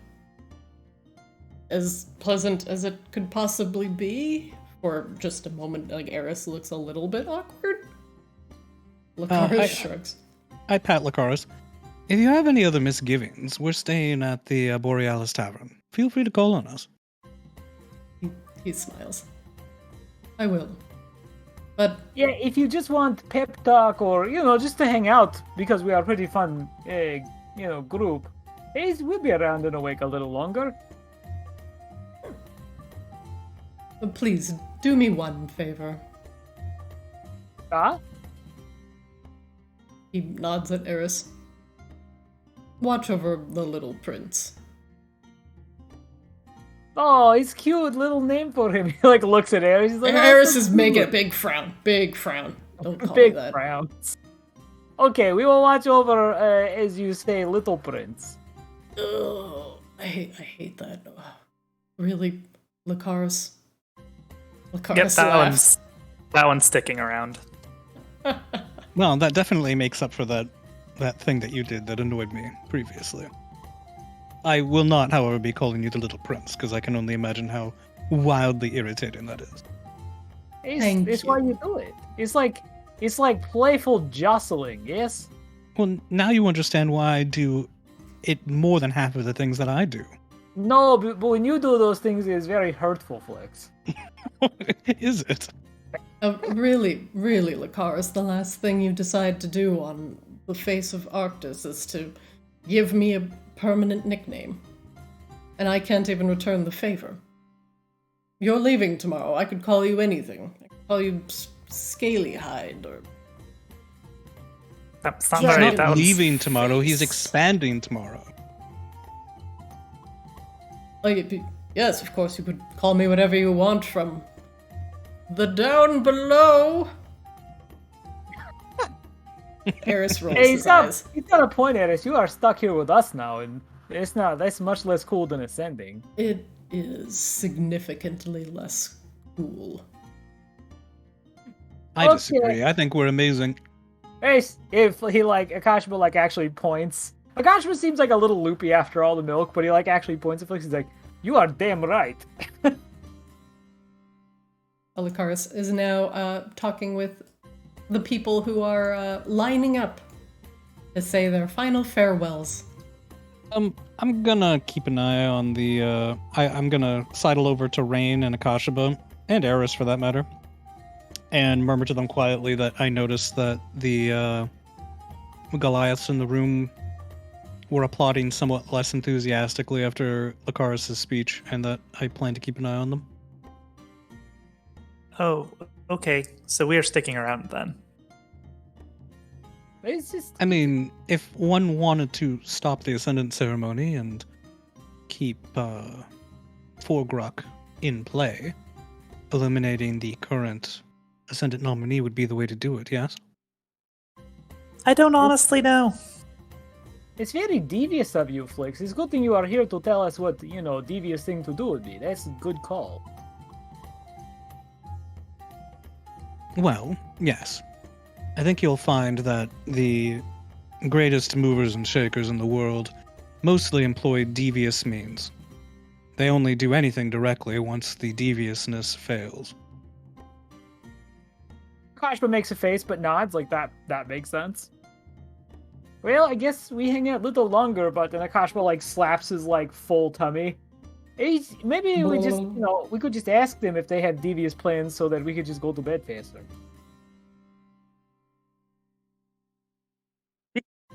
The two Goliaths are walking past Flix and Rain, heading towards going to- Lucaris.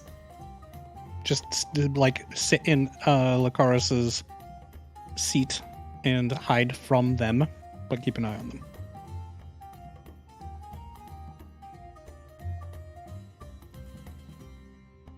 Gosh, would take like one step forward. Ascendant.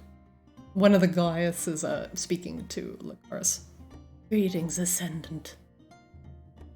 Greetings. I wish you a very pleasant ascendancy. However, Lucaris, will you uphold the will of Forgruk's memory, or will you forge your own path for Arctis? Lucaris shakes his head. Arctis, and the people in it, forge the history of Arctis, not the Ascendants. You all decide your fate. I am not a ruler or a dictator or a solo god. I am, he looks down at himself, mortal, now.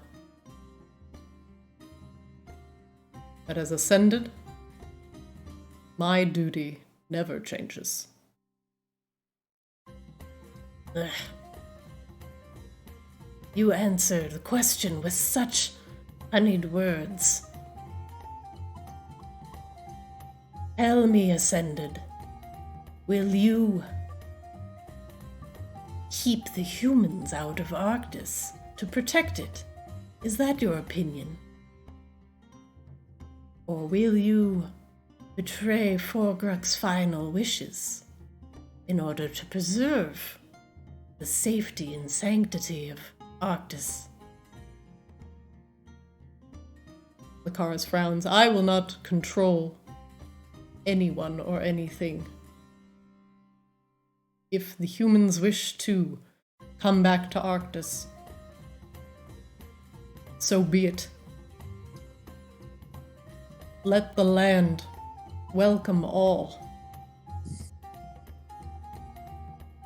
The Goliath shakes her head, spits upon the ground, and leaves.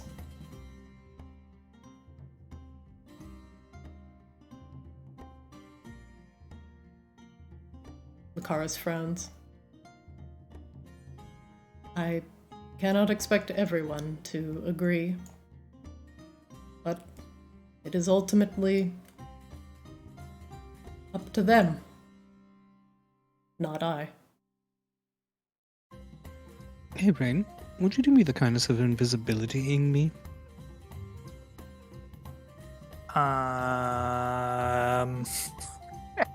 All of my spells are technically back, but I don't think we actually got a long rest. You guys have They're not long back. rested yet. Yeah, I think they're just all back because I leveled, so I was pretty much entirely tapped out, TBH. Oh, bloody hells. Well, what do you think? Should I follow them, find out where they go, who they talk to? I mean, if you really want to, but I also think that there's just going to be people who are really upset about this whole situation. I mean, we literally murdered a ton of orcs who were not so keen on the idea of Lucaris taking over Forbrooke's place. So,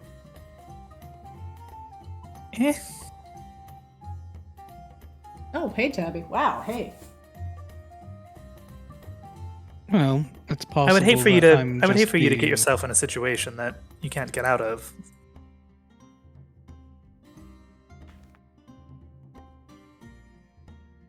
Oh, I can get out of most situations. But if you think I'm just being paranoid, then we'll leave it. I don't necessarily think you're being paranoid, but I just don't think there's a whole lot we can do about it if you weren't. Akashba starts to lean over the table and he looks at Flix. He's like, some people act big and tough and mad, but they don't do anything. Yeah. Also, let's be honest. We kicked her ass in the hunt. Like, Tabby. and look Get at Lucaris. He's a specimen. I'm sure he can much stronger than we are. So, I think he's okay. Well, there's direct action and then there's trickery, isn't there? That's true.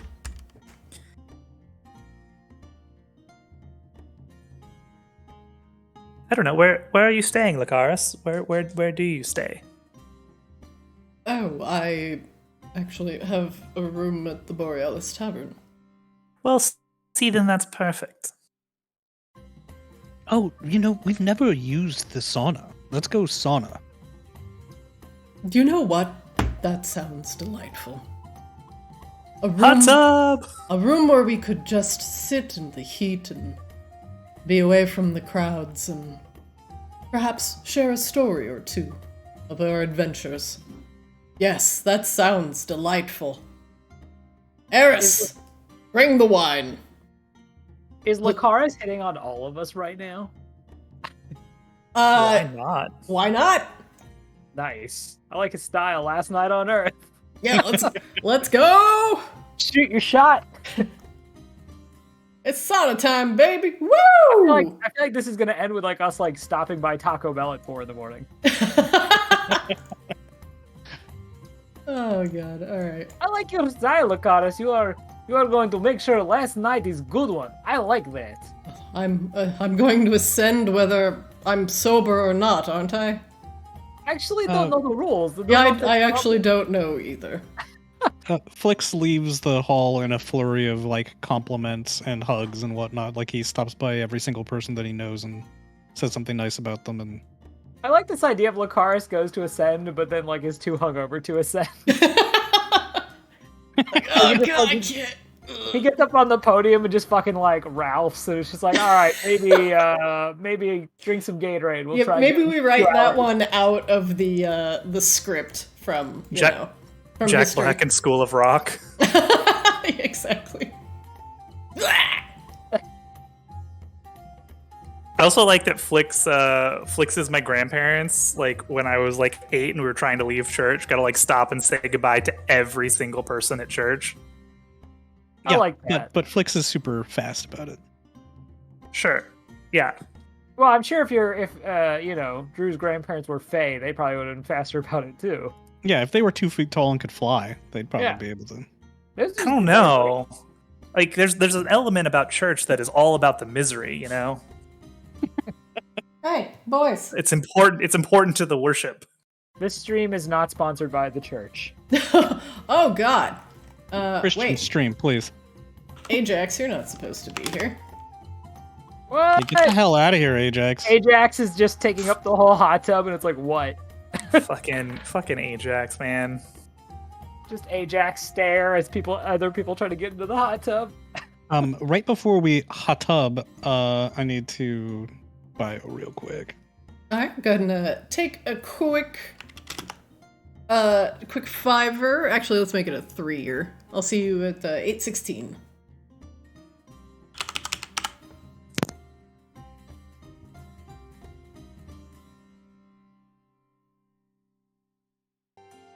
Flix is back. Alright. You are all led and walk with the ascended Lucaris Winterheart back to the Borealis Tavern in the dead of night. Lucaris makes light and pleasant conversation as you all walk through the snow, back through Borealis, and enter the nice, warm, and welcoming area of the tavern. As you climb the stairs to the second floor, Lucaris becomes a little more energetic, almost eager to find some quiet away from all the excitement of the day. Is everyone coming? I think so. I'm not loaded in. Yeah. Oh, you're not loaded in? No, I'll try refreshing. I've got a black screen here. And Flix can move okay? Flix. I don't see myself. I see the main floor of the Borealis Tavern all grayed out. The let me put you both back in the scene. Apologies for the slow response. I had a cat, Meow! and I also have chicken, and so that was a precarious situation. And cat and chicken, that is definitely a precarious position. That is true. Protect the chicken at all costs.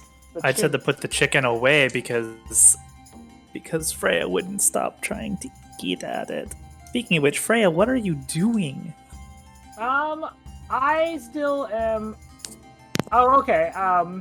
So the screen is mostly black, and I'm not on it. I can see that there is like what looks like a basement, but I'm not anywhere near it. Okay, hold on. Let me try and fix you. I seem to be good, by the way. Okay, hold on 1 second.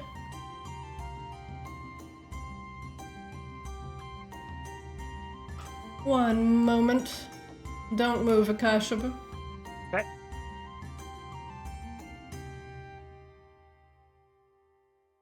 Alright, can you see yourself now here next to Rain? Yes. Let me see if I can move.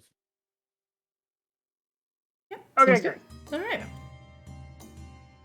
Alright, Lucaris eagerly heads to the sauna. He opens the curtain, striding through his plate mail, clanking as he walks. Clink, clink, clink. Anybody speak Draconic? Nope. Krishna is Nilarma. The kobold behind the counter hands you each a towel. One for you. Lucaris hands one to Akashaba, and one for Rain, and one for Flix.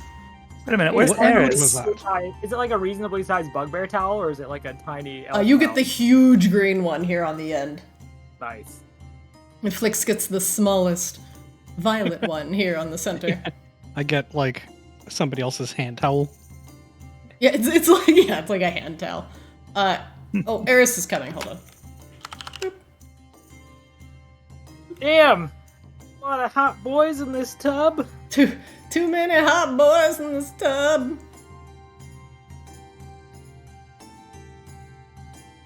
And the kobold hands Eris a small towel, not as small as Flix's.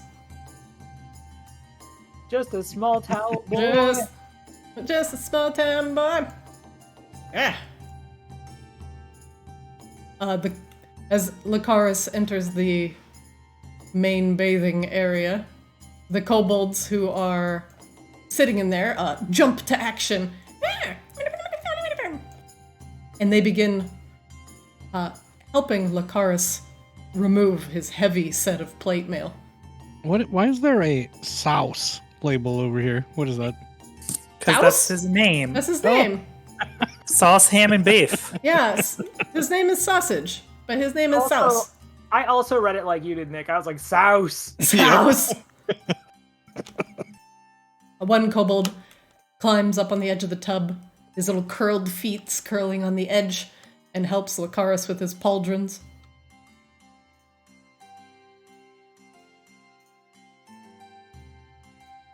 The dragonborn Shouldn't looks... we use these tubs down here so we can all be adjacent? Actually, there's a very fine room just to the west where we can get it really hot. And it's Are a you bit more hitting on me? private. Lucar, huh? I'm sorry, I couldn't hear you over the jangling of my plate mail. Nothing.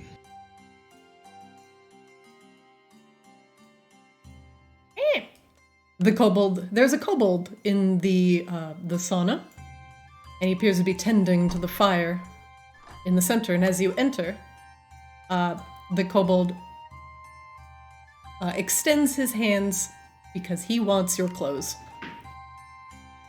Waves back, like he just thinks he's waving. Oh, actually, Give, it's Oh, quite okay. give, it's quite alright, chicken.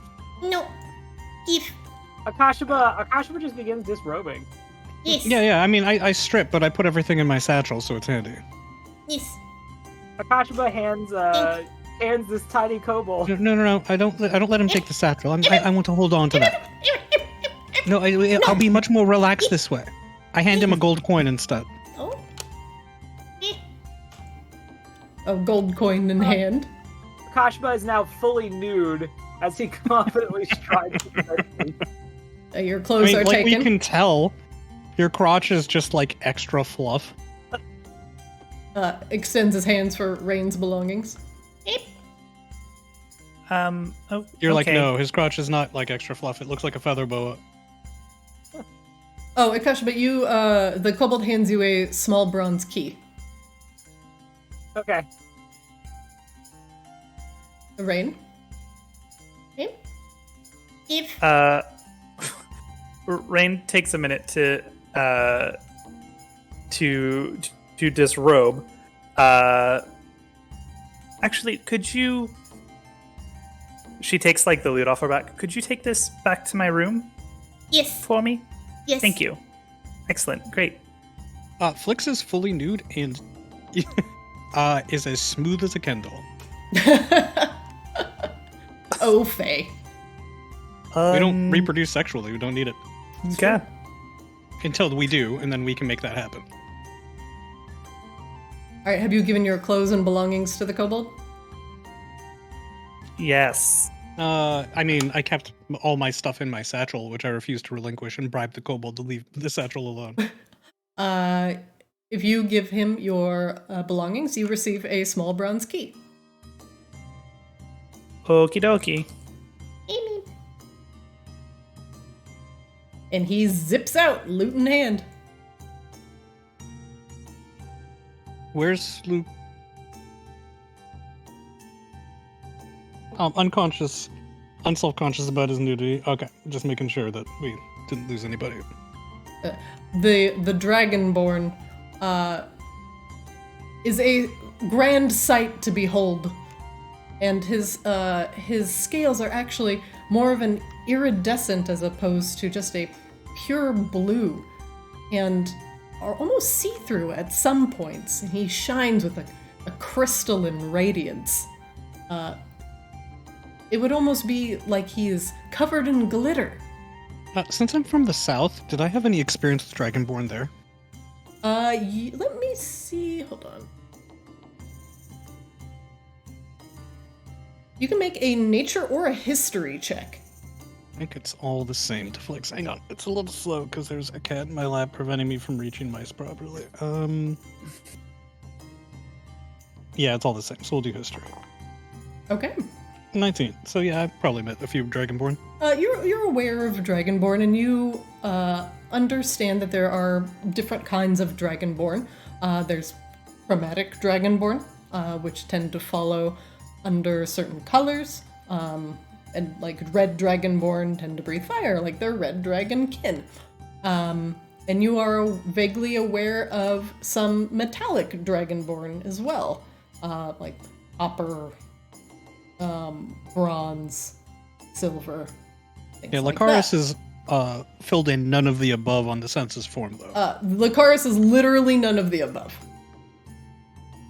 He looks like a chandelier. Lucaris, what is your draconic ancestry, if you don't mind my asking? I'm familiar with a few Dragonborn, but I've never seen one with the scales of your luster. Oh, my family comes from a line of crystal Dragonborn. Oh, I didn't know there were such a thing. What form does your breath weapon take? No, actually, I wouldn't say breath weapon. What substance do you breathe in when you're enraged? He ponders that. Well, it looks a bit like a mass of color. I share some similarities to my cousins, the white Dragonborn. Interesting. But don't let me delay you. I'll be in the room.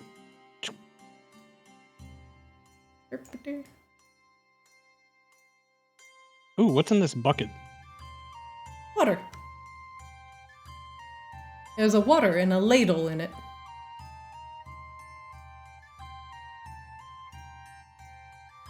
And last but not least, Eris comes in, towel around his waist. Eris's chest is actually covered in a few very long scars. He shuts the door behind him. Lucaris sits down with a thump and a sigh, leaning back, his head against the wall, as the steam envelops him. The heat feels good. This is quite nice after a very busy day and long banquet. It feels good, and Akash just like leans back and like spreads out his legs and like stretches his arms. He's like, he just feels so good. It's a good sweat. Eris dips the ladle in the water and tosses it on the fire. Psst.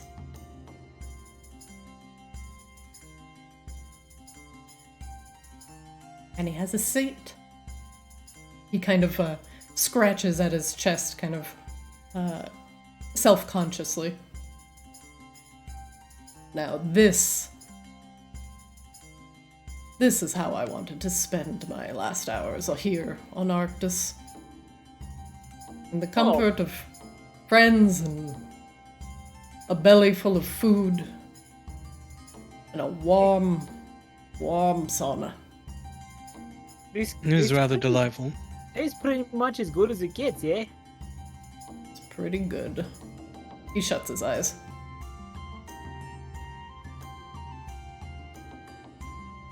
Flix is gonna orbit the hot stones and the steam lazily.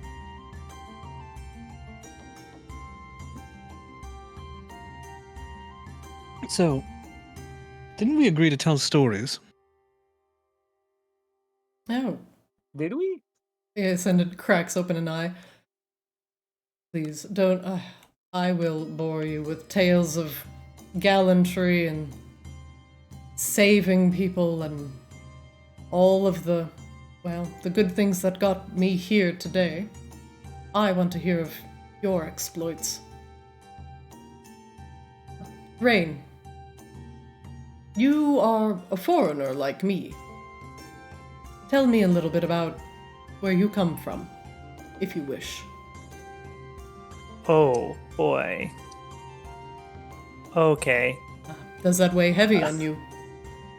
I'm sure. Yeah, a little. Rain's sitting there kind of generally uncomfortable. She has the towel wrapped around her waist. Actually, around her chest, she actually has like rows of like bandages. And you kind of see peeking out from just under the bandage on her right shoulder what looks like some kind of scar or brand mark.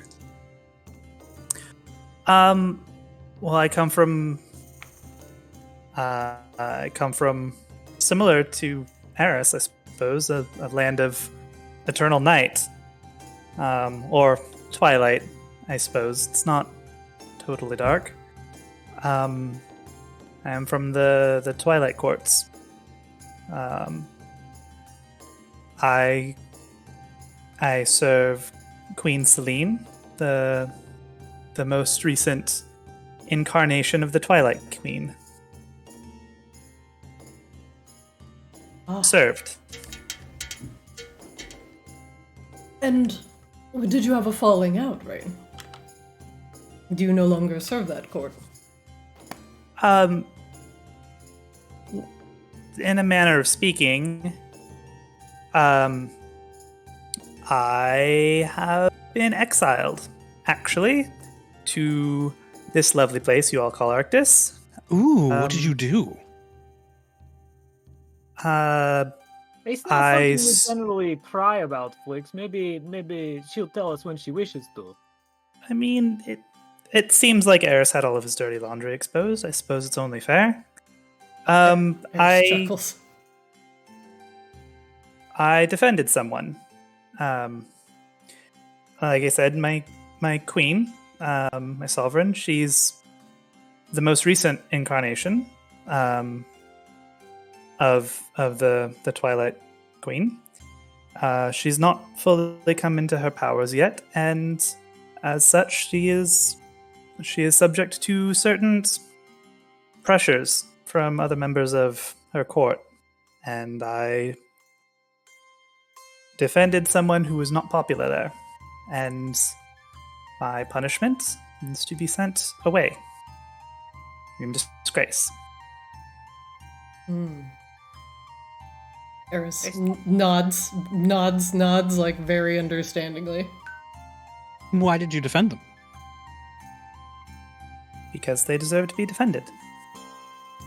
They were a light in an otherwise fairly dark place. So noble. Hey, that's very good story.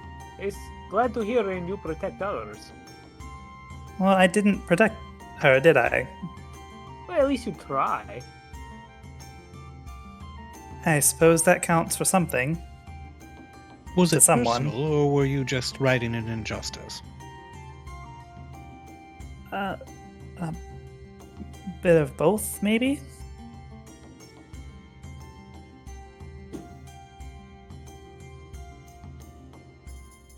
Either way, it doesn't matter. She's imprisoned, and I am here. And my queen is without protection.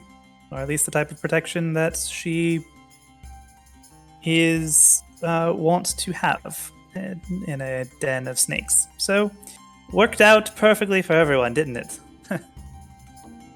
Eris is regarding enough about- Rain quietly, but doesn't say anything. So, enough about me. Oh, we should break her out. That's a good idea. Maybe after we finish in Polaris, we go do that. Well, we could do that first, depending. Hey, I'm flexible on order. When I return, I want to have something, enough power to free my queen from the influences she's surrounded by.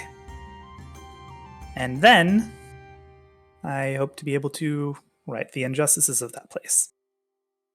But similar to Aris's homeland, these are not people that you trifle with lightly. Oh, I know. Yes. I would Oftentimes- love to make Polaris a test run.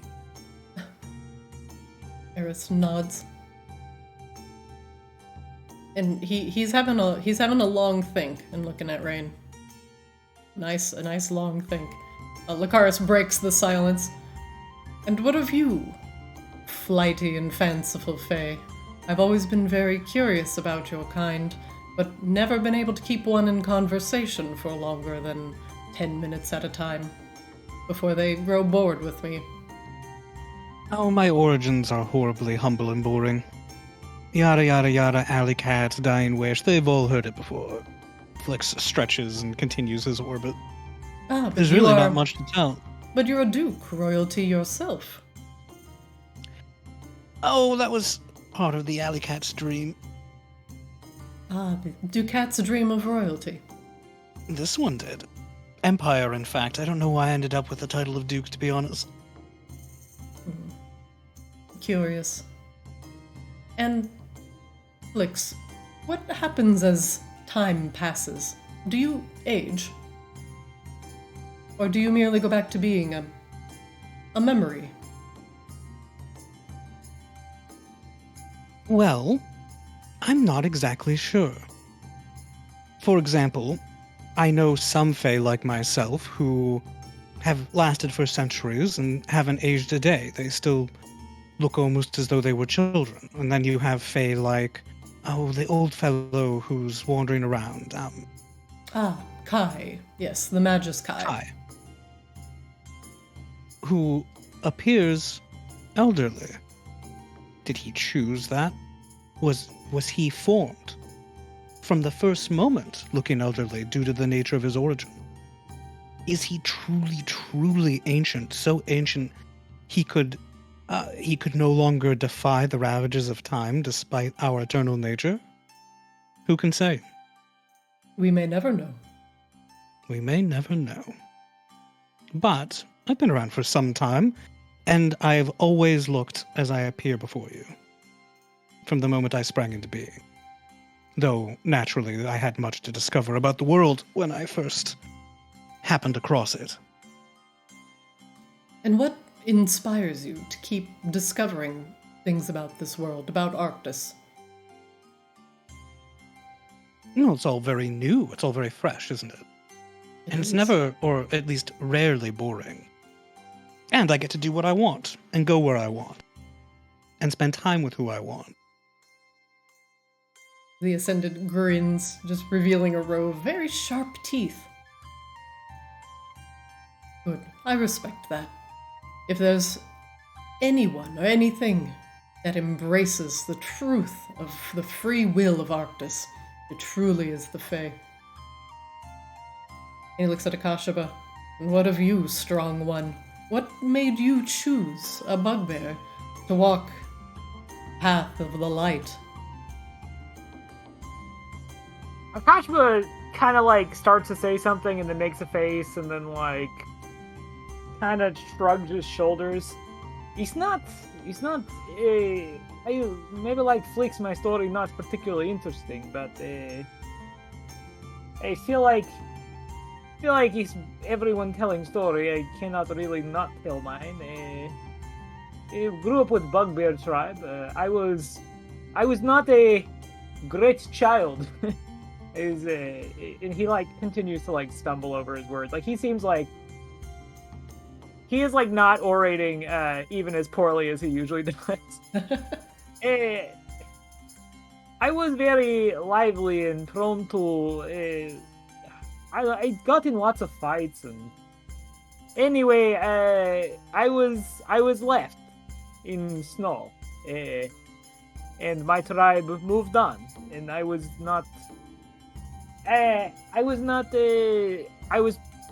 did not bring me, and so I stayed in snow for a time, and I met Minotaur, and Minotaur thought child should not be alone in snow, which in remarking now is quite true, right? You probably do not generally leave children in snow if you like them, and he was cleric of light, so I learned from him. He was named Bartholomew. And he like stops and he thinks he was a very great man. He taught me much about the light and service to others, and he dies a few years back, and I think was best way to honor him for helping me, and is to be cleric of light. He nods. You honor his memory. I wonder. I do not feel like lately I am maybe doing so. I think adventuring life is difficult to maintain principle. I don't know. I think you're spending a lot of time doing your best to do right by as many people as possible. Well, it's just I'd gone so long not fighting.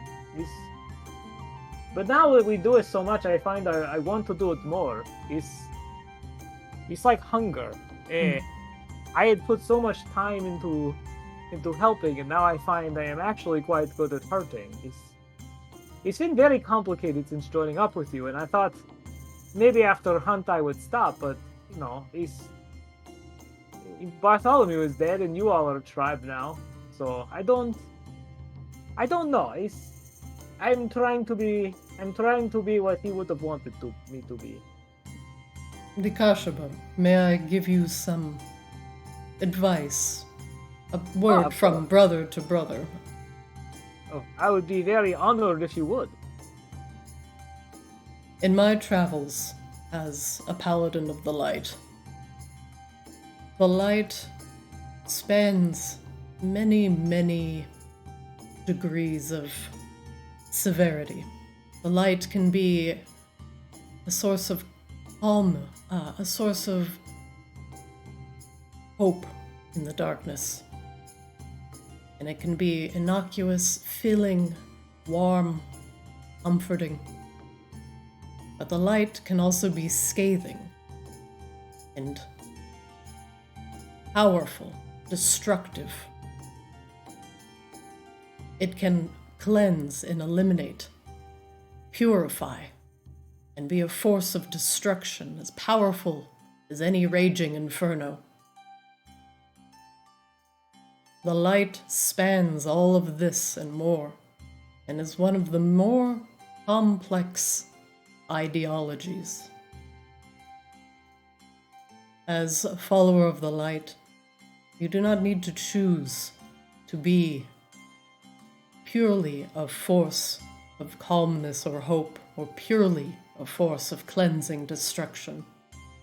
For your journey, you will span them all. And in that knowledge,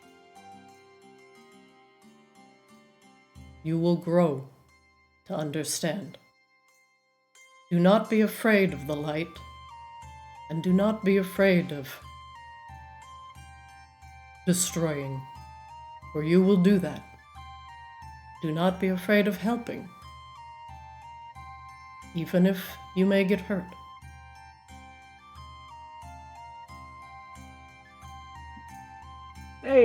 It's complicated, but I think you are right. I think maybe it is somewhere in middle. You over your travels will span it all, and I hope you do. For one that swings too far in one direction or the other. Remember, a fire eventually brings new life to a forest, but can quickly rage out of control if not contained properly. Do you understand? I believe I might. It's good to think about this stuff, so thank you. Yes. It's not something I hear often since Bartholomew passed. Even Not to mention, if you need help, I can be your conscience. every light casts a shadow. It is to be expected. But let the purity of the light not blind you. For the light does not need zealots. Your balance will come somewhere in the middle, and I hope your adventures are long and fruitful.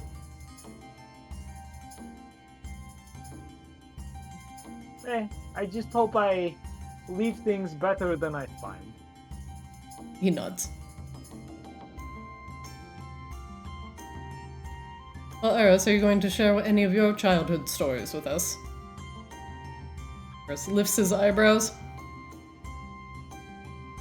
No. Oh, fine. As you all are aware, my mother's a vampire and my father was, in fact, a human. Ooh, what did he do? My mother. Sorry, I've had a little bit of wine. What did he do? Was he a consort, or was he, well, not a consort?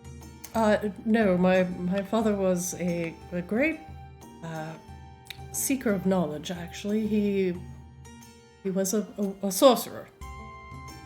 And in fact, was a sorcerer of makes very vague gestures of the moon, and held a lot of lunar knowledge, and it was his knowledge of history and the arts that ended up catching my mother's eye. And so she offered him a place in her house, and soon enough that they fell in love, and somehow I was born from this union. An auspicious event that ended up with me sitting naked in a sauna with a fairy, an elf, a bugbear, and a dragonborn. Oh, it seems as though everything turned out rather well then. He Were you throws some water on the fire. Were you ever going to be in line for your house? Or would the other Polarans not have stood for it because you weren't properly undead? The Polarans didn't care so much that I wasn't purely a vampire. They actually grew very jealous of my mother and this auspicious event of my birth. And in fact, this is not something that had happened in even vaguely recent history. It shot my house up into he makes gestures with his hands.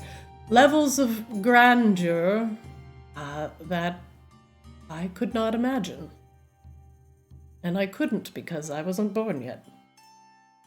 And so the Lunesti house became the blessed house, for vampires could give birth to progeny.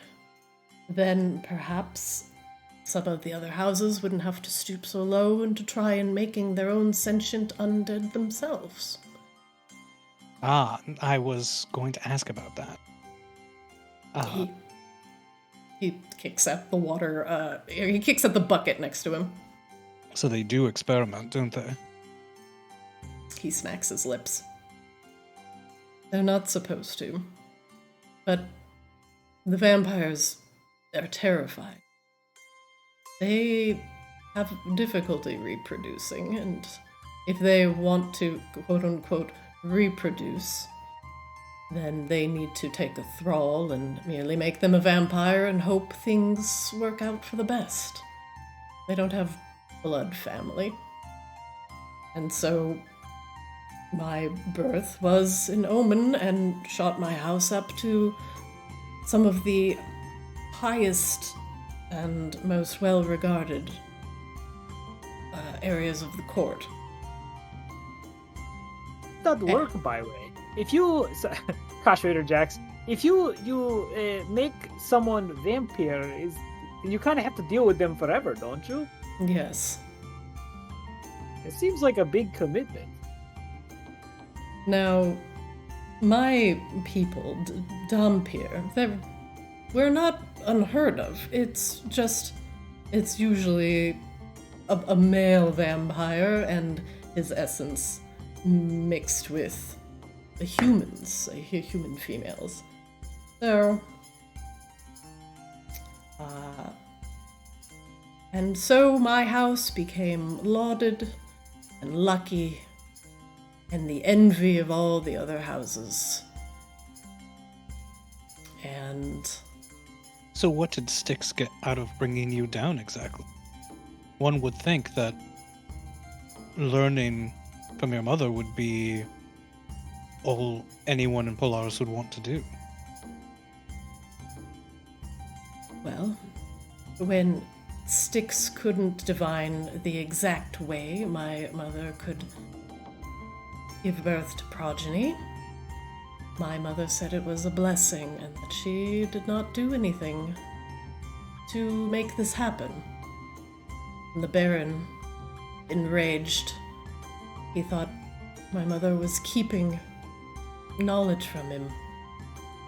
And over the course of many years, began doing nothing but tearing at the foundations of my house.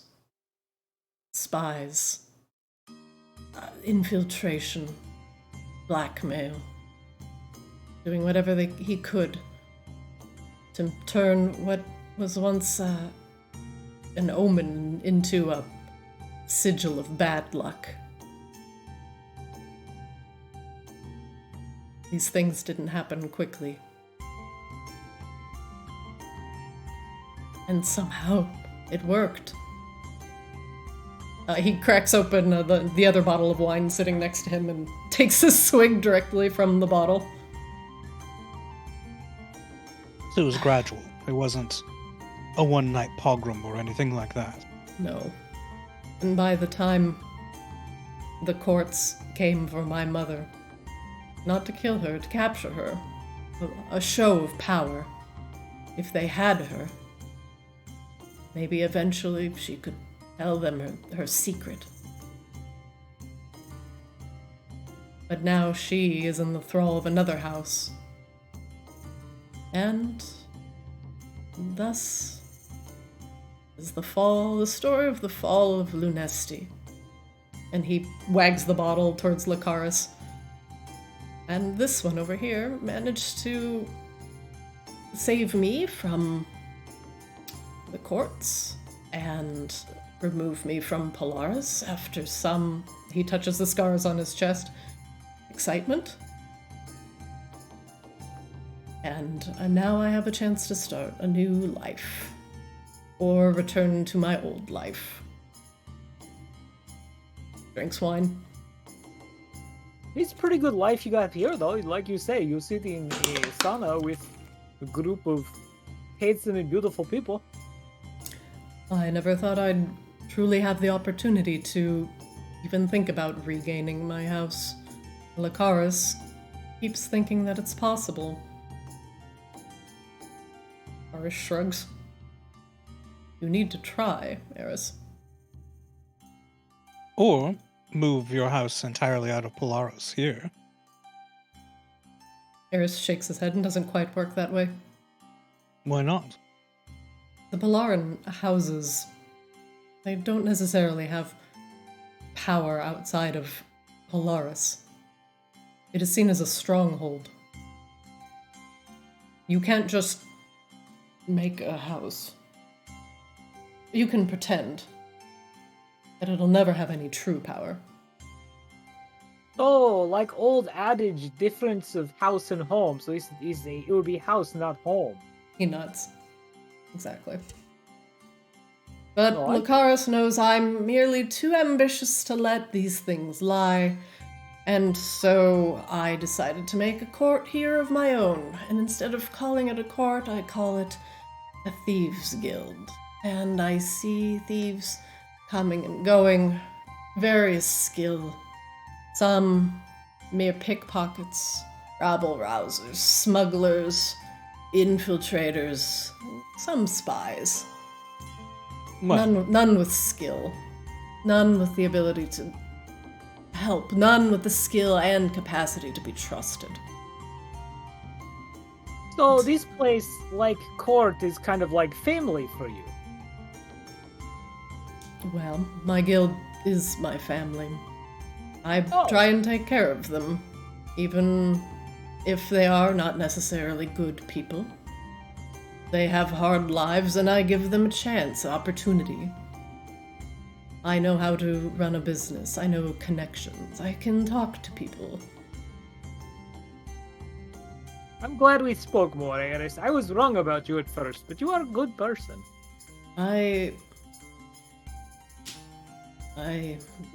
He drinks the wine. I am suspect a that- survivor. I suspect that Eris has done things that one would not necessarily call good in the past. Well, I gather that, but if he's doing it in service to family and protecting people, at least there's that. Yes, but Well- I've created the entire Thieves Guild in order to self-serve myself, in order to find a thief with enough skill to procure my own family heirlooms back to me for some horrible reason. Because I'm trying to hang on to the tenuous threads of my once noble house. And, Okay.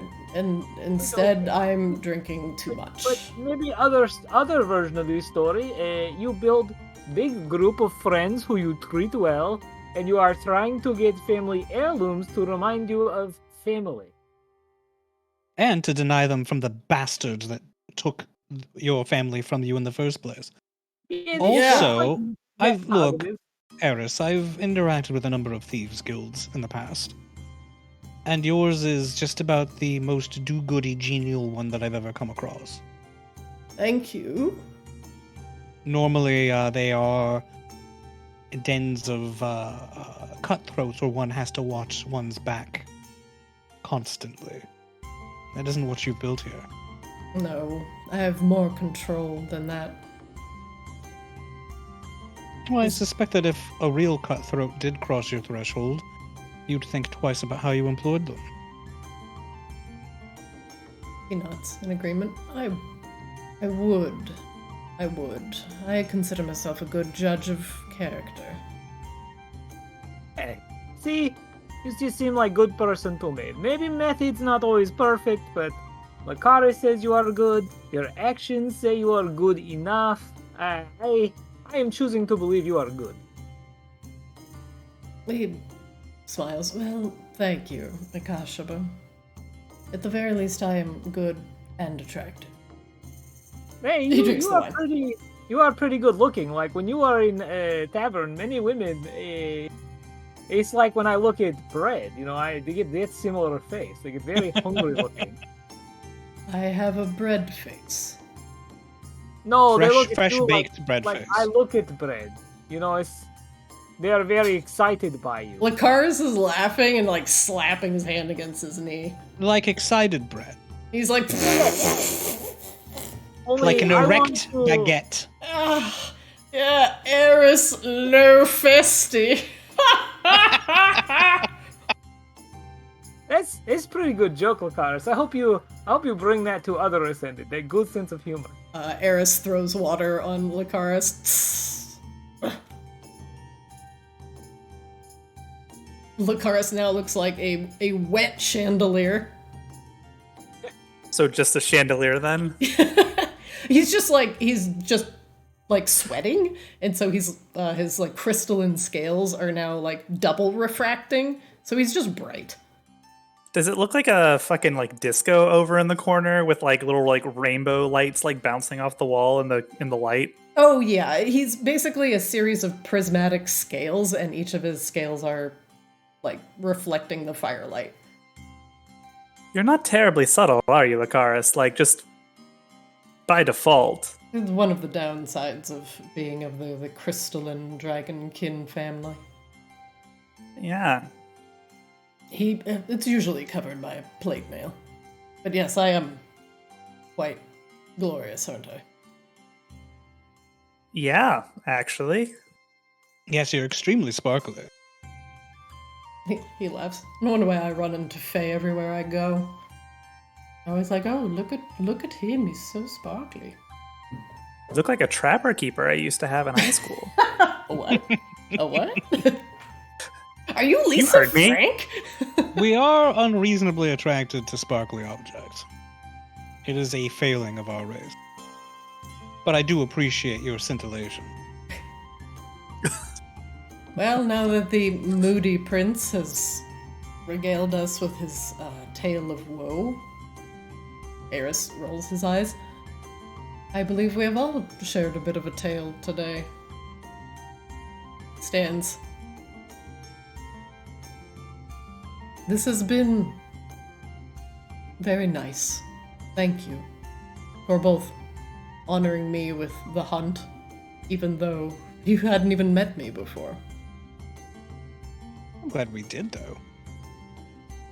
I'm glad to meet you as well. And Akashaba, use my holy symbol whenever you need. The light will always be with you. I will. Thank you. But for now, I must bid you adieu. I must rest for tomorrow's celebration. I will see you there and assure you have a front row seat to whatever happens. Well, Lucaris, I hope you remember us when you ascend to a higher plane of existence. Or, alternatively, remember our conversation as you're being consumed by a giant space squid and recall that Rain was right the whole time. Yeah, or perhaps nothing happens at all and it makes it 3 times as awkward because now we all said goodbye and it's like we're going in the same direction. Yeah, and we just can't communicate with each other the whole time because that would be weird. That would make it extremely, extremely awkward. Flix is sort of dancing in the air. Boons, boons, boons, boons, boons. Boons. Oh, speaking of boons, we should figure out where we're supposed to claim ours for winning the hunt tomorrow. Oh, yes. Most assuredly. Eris could answer that for you? Eris groans. He's like 3 bottles of wine in. Perhaps when he's sober. Eris, do you need us to summon like a kobold carriage driver of some kind? Like some kind of on-demand ride home? No. I have the fortitude of a lineage of vampires who don't need to breathe or eat. Yep, that's definitely And yes. The Sauce, Constitution. sauce, ham, biff.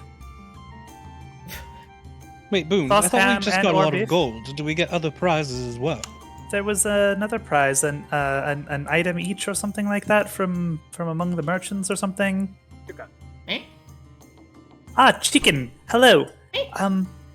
Can you oh shit, I don't have any of my things with me. Could you He summon throws some water on the fire. Oh my, yes. Could you summon some kind of ride perhaps or escort for our friend Aris here? Goes over to Eris. He's a little sauced. I'm not sauced. I am fine. You look like bread. I think you're sauced. I'm bread. You I mean, You were Eris could certainly just bred now. sleep here. I mean, he's certainly welcome to sleep here, I suppose. I'm sure there's room for him somewhere, but thought he would have things to do. The pitter-patter of feet down the hall warn you of incoming kobolds. Oh. Who summoned the kobold army? Beef!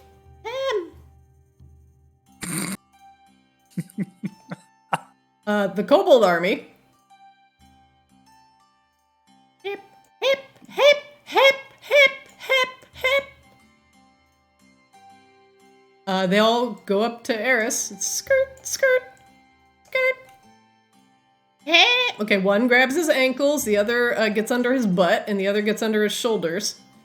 And as like a little like palanquin, just kind of like haul this guy out of here. Where are we going? What? Okay, Wait until well, he wakes up and he realizes that kobold carriage prices were surging. This was a high rate. Yeah, this was like a $77 trip back to his home. kobold lift black. I mean, he did get ham, beef, and chicken. My God, talk about did. service. It's like going to a Taco Bell in your Uber. Amazing. Wow. Hey, That you- was honestly worth that was worth it for the show more than anything, frankly. All right, you are all left in the sauna to your own devices. Do you all decide to call it a night? Oh, I think so. I am exhausted. It really has been long. This is like kind of day you look back when you are old and you are like, wow, what a day. Feels like it's been like 3 days. Well, but this day in particular was more than just violence. We met with Ascended, we hang out in sauna. It's just very good life-affirming kind of day.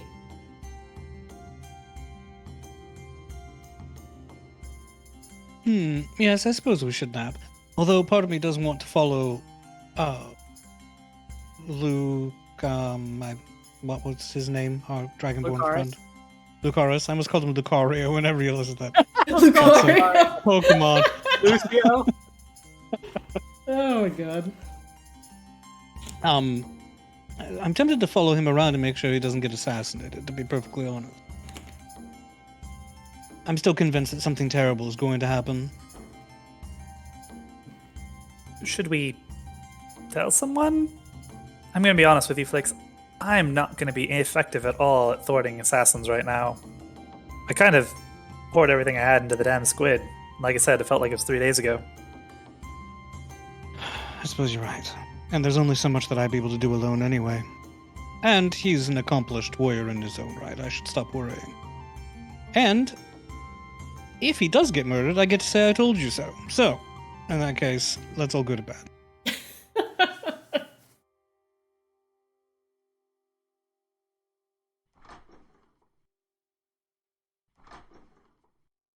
You guys shut the door on each other.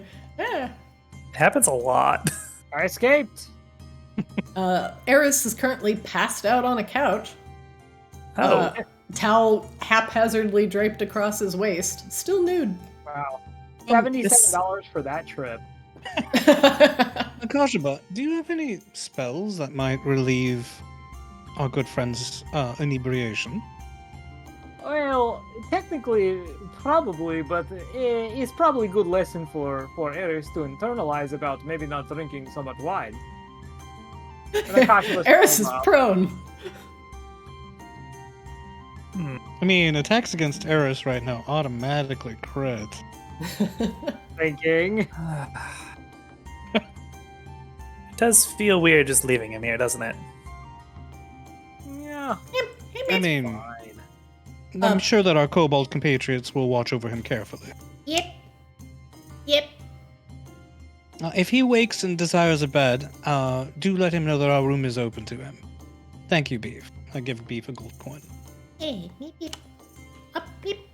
Beef retrieves your belongings, Rain, and hands them directly to you. Oh, these are Oh, lockers. that's right. I'm naked. I proceed to dress out of my satchel. And Beef hands you your things, Akashaba. Should put on clothes. Thank you, Buy Beef. a boat. Rain will also tip Beef Yes. a gold. Yes! Akashaba, do you tip Beef? Oh yeah, Akashima sees you do it, and it suddenly occurs to him that, maybe he should as well, so he gives him a gold coin. Yeah. These kobolds, they make a gold a week. We just, tip them a gold. It's incredible. Best service. Beef gives a small cup of water to Eris, who is still passed out. Looking forward to seeing him at the Ascension tomorrow.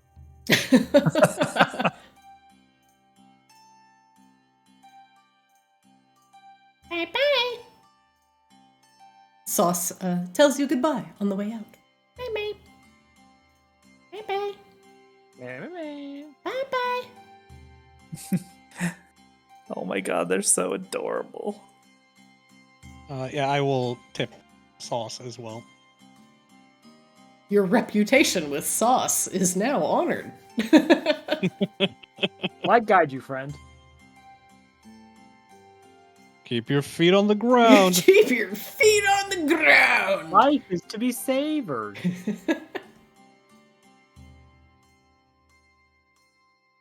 All right, Akashima finishes dressing out PE style.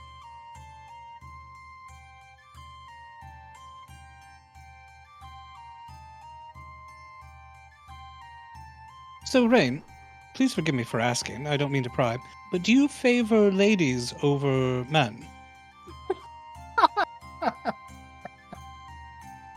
The way you spoke about your compatriot from the past led me to believe there might have been romantic feeling. And if I'm going to keep my eyes open for potential mates for you, it would be best if I knew which ones to look for. Delightful. I would prefer you didn't do that last part, as general rule. Thank you, though. Excellent taste, though. I'm sure you do. I would say that I have no strong preference either way, I suppose. Oh, okay. Well, that broadened the playing field considerably. But again, emphasize on the last point. Please don't do anything that you just said. Oh, what did he say he would do? Oh, I won't. Big cheesy wink. What are you doing? Oh, No. Something in his eye. great. I feel like I missed something important, but you will tell me if it comes up again, I hope. It's unimportant. I prestidigitate your fur totally dry and fluffy. Oh, thank you. You're welcome. I need someplace to sleep. No, okay. Akashima likes that. Flicks curls up on Akashima. All right. And with that, you all take a much-deserved long rest. Wow. Much deserved long trance. Long trance. Yeah, Rain in the chair. Trancing. Wah, wah, wah, wah, wah. right. By the way, I'm now imagining Lucaris is basically just Doctor Whoing into the next version of himself. Oh god. It's time for everybody's favorite tavern music. Oh boy. Oh my! Oh my gosh, color coming back to the world. And the light comes back to Arctis a little bit sooner than you would expect. But you all get a nice long rest out of everything and wake up feeling refreshed. We don't have these borealis shards anymore, right? They're being used on our airship. No, these are the spent ones. Oh, Yep. oh, right. Yeah, those Yep. are spent. This is the big blue one, the big one that Ajax brought back for Esther, and then this is like another one of the spent ones that we found at some point. Oh, let's go find out about our prizes. I'm extremely excited. Yes, I want we a cloak like yours, Ren. Oh, this is actually this was actually a gift from my queen on accepting her offer to join her retinue. Are you coming, Kashaba? Oh, if I have to. In truth, I realized after doing so much adventuring, I was a little more tired than I thought. Well, let's make a rule that we'll get at least one more good night's sleep before we go off and do something absolutely crazy. That seems unlikely. I agree. Now, let's go get stuff. I do so adore stuff. Stuff is fun. Yes, it can be. Flix, By could the you way, I please didn't- get off I my didn't- head? I mean, it's so haven't really fluffy seen mention enough. of it, but I haven't actually seen Flix's character model since we got here. Oh, that's weird. Oh, you don't see my little Flex head floating around? I just assumed you were like on Rain's head or something, and like the icons were just meshed together. Yeah, no. I'm He is buzzing around. literally like keeps landing on my head directly, now I which see is Flix. kind of impressive. Yeah, just like I see it. There's a second Akashimo, by the way. Where? I only see the single Akasha, but It's There are actually two just a Akashimos. doppelganger. Hold on. I'm just gonna send a screenshot in chat, so you know I'm not making this up. Like Flix is being like sandwiched by Akashimas. whoa. I mean, I like to nap on Akashaba, but I think that would Weird. be an evolution of our relationship. Alright, let Sorry, me- it just- the signal I was getting is that you wanted to take our relationship to the next level. Whoa! Alright, hold on. There you go. There's the picture and player discussion. Wait? What? Well, that so is kind many of lewd. Akashabas. I'd sing it's raining Akashabas, but there's no way to make that even remotely It's a clear. rain, Akashima. It's rain! Hallelujah. Can you guys all see your characters at the bar with Paprika? Yep. Alright, can you guys all move? Okay. Let's see. Yep. Oh, wait. Ugh. I'm good. Yeah, Yes. Okay, you're good. Alright. So fast! Whoa, yeah, that was really zippy. I was like, skirt! Use the arrow keys. You can wait. What? Yeah, you can move it there. Okay. Mother, are you serious? Yeah, you ain't in roll 20 anymore, baby. Yep, this is Oh the my- future. That's incredible. Well, good morning, everybody. It's a big day. We got the Ascension ceremony going on. And stuff. Did you hear that we were getting stuff? I did, but I did also hear that you needed to talk to the mayor to get an idea of, like, basically, they need to find something that one of the guys who's selling shit around here carries, but, you know, it's got to be something that you want, so they're gonna go buy it for you. TLDR. Oh, I should have been thinking about this, shouldn't I have? Yeah, so I'd get an idea of kind of what you want, within reason. But if you give them like a general idea, like you could probably find a whole mess of stuff for you. I don't like, aside from you know, my delicious breakfast. What's at the top of your mind? Steak and eggs and bacon and milk, please. Oh, all right, on it. Did Eris happen to come downstairs yet? He was. Eris, no. What? He don't live here. Well, he was crashed out on one of the couches last night. I just wanted to make sure if he Oh. did come down, he got home safely. I have not seen that handsome man, and believe me, I would notice if he came down. So he's probably still sleeping upstairs then. Should we send one of the kobolds for him? Yes, that sounds excellent.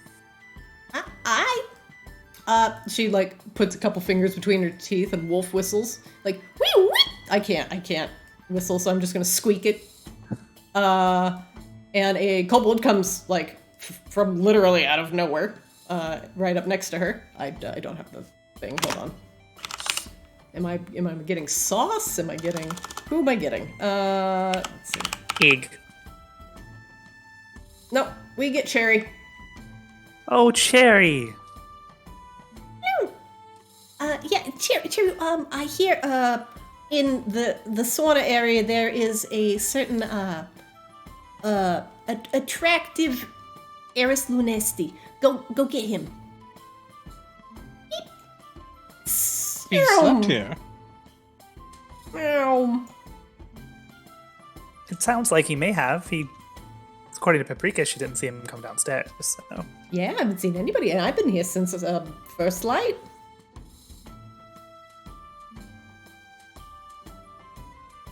After a moment, a couple long moments, from the stairs, here's a very slow, squinting Eris Lunesti. With a kobold hot on his heels. He kind of stops for a moment, like puts his hand up against the wall. The kobold like keeps poking him.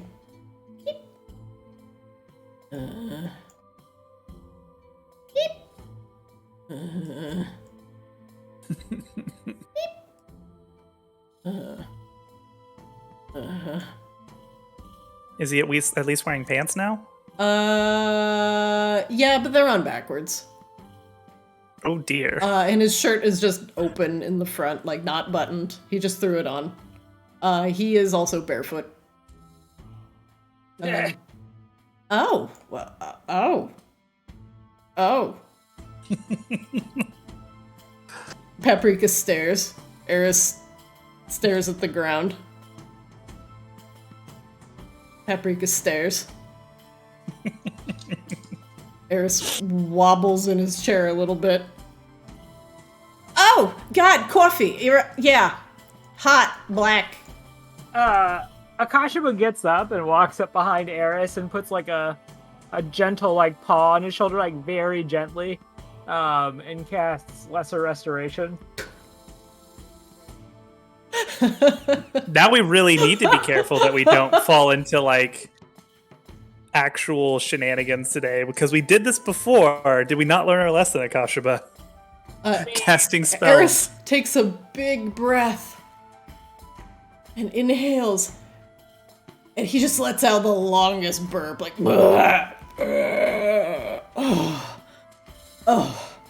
Akashaba, I could kiss you. In fact, may I kiss you? Okay, sure. Okay, he gives you like a light kiss on the cheek, and then a light kiss on the other cheek. He's very sweet. I am renewed. Oh, dear. He buttons up his shirt. Good morning. Your pants are backwards as well. He puts a napkin in his lap. I see you all are well. Yeah, that's what happens when you just drink milk. I don't ever get the milk hangover. All right, here you go. Coffee. Oh, you're looking a little more spry, Eris. Yes, well, thanks to Akasha, I feel fantastic. The guy Paprika's like, great. I just want to point out, Akashima had the chance to do this last night, and Akashima chose not to. Suffer as I have never suffered. That definitely means we're going to get punished for this later, because you would have gotten that spell back. So, like, by the law of D&D. fine. By the law of the light, like, people have to do a little bit of light suffering for their transgressions. Eris is like, I owe you my life. The giraffe meme. I don't know if you know what I'm talking Yeah, about. I do. The Yeah. giraffe, like, his head's towards the ground, like, for the apple. He's like, I I owe owe you you my my life. Yes, that's him right Like now. lesser restoration in my hand. Now it's even funnier when the giraffe is Eris. Oh, God. Okay. Well, you all have a very big day ahead of you, and thank goodness Eris didn't show up to the Ascension ceremony hung over. Could you imagine? Sheesh. Oh, Anyway. I can. Eris glances over, has a big think. Hold on. Let's give him a big think. Yeah. The insight, is that an insight? Sorry, that was supposed to be Eris's check, but yes. He Yeah, kind of yeah, narrows his okay. eyes at Akashaba. His eyes widen. He narrows his eyes again. Is this And he just dumb leans bear? over like the bar a little bit. He's like, well played. Is this dumb bear who routinely says stupid shit secretly an evil mastermind? Like, you son of a bitch. You got me. Oh, alright. Well, do you all even know where to go? Most of the people have already scooted out of here. They want to get a front row seat. Oh, well, you all won the hunt. They're gonna part the seas for you. You could show up fashionably late. They wouldn't even care. No, honestly, they probably can't even start without us, right? I mean, they're definitely not gonna try doing it, that's for sure. But I'll get that food out real quick for you, and then yeah, Eris, you could probably show him to the the grove. Eris nods.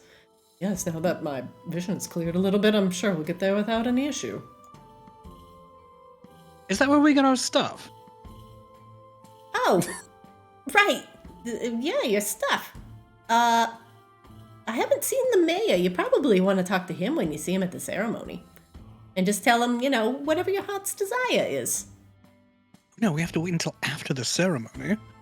But ceremonies take so long. Well, yeah, it's kind of like a wedding. You don't get to eat the good wedding food until you have to stay awake during the ceremony. Except But we got all the already delicious had food the last ceremony night. yesterday. Yeah, you're a bunch of whiners.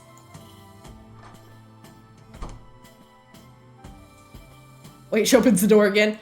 Hey, Rain and Kasha, Rain and Flix, what do you been want for breakfast? Steak and eggs and I got you, Akashaba. Okay. Pancakes? Something that I can devour quickly. I want a large quantity of bacon on a flat bread with some scrambled eggs and some grilled onions. Oh, all right.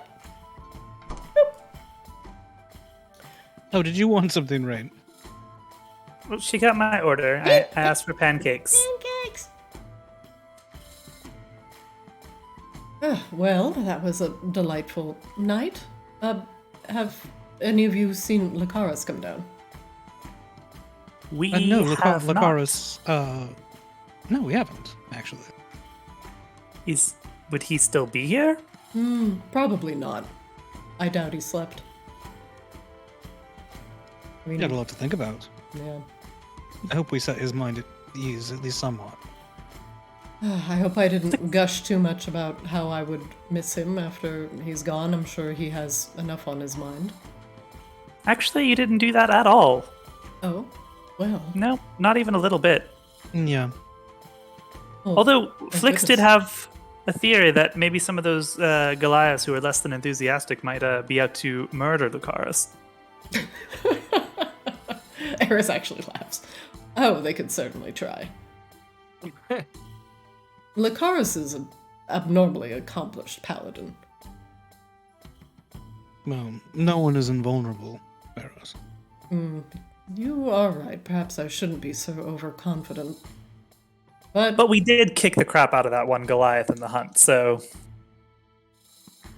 Lakaris, as the Ascended, is privy to certain protections, not just his own, but there is a representative of Arctis royalty here, Princess Luminaria Arctis, and she is also followed by a contingent of knights, as well as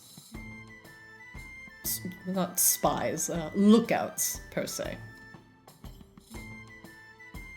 Those lookouts also look out for the Ascended to ensure nothing goes wrong. While I don't believe anything could possibly kill Lakaris without a small army, it would be inconvenient if he were just to not show up at the Ascension ceremony. But he shrugs. I hear it happens one way or the other, so... Oh, whether you're at the ceremony or not. Yes, I believe this is just a formality. I mean, most ceremonies are, in my experience. But I haven't seen one with my own two eyes, so I'm perhaps just talking out of my rear. Ah, Pepper slams through that door, apparently. You all know a little bit more about magic than I do. We are preparing to go to Polaris. Eris, were there any trinkets or baubles that courtiers would wear to prevent themselves from being ensnared by the mind tricks of rival houses? It seems as though precautions of that nature would be a good idea. Yes, it is common for many of the higher members of court nobility to wear such talismans to ward off intrusive thoughts. Do you know what something like that would be called so that we can, ask for it? I believe they called it some sort of mind-shielding talisman.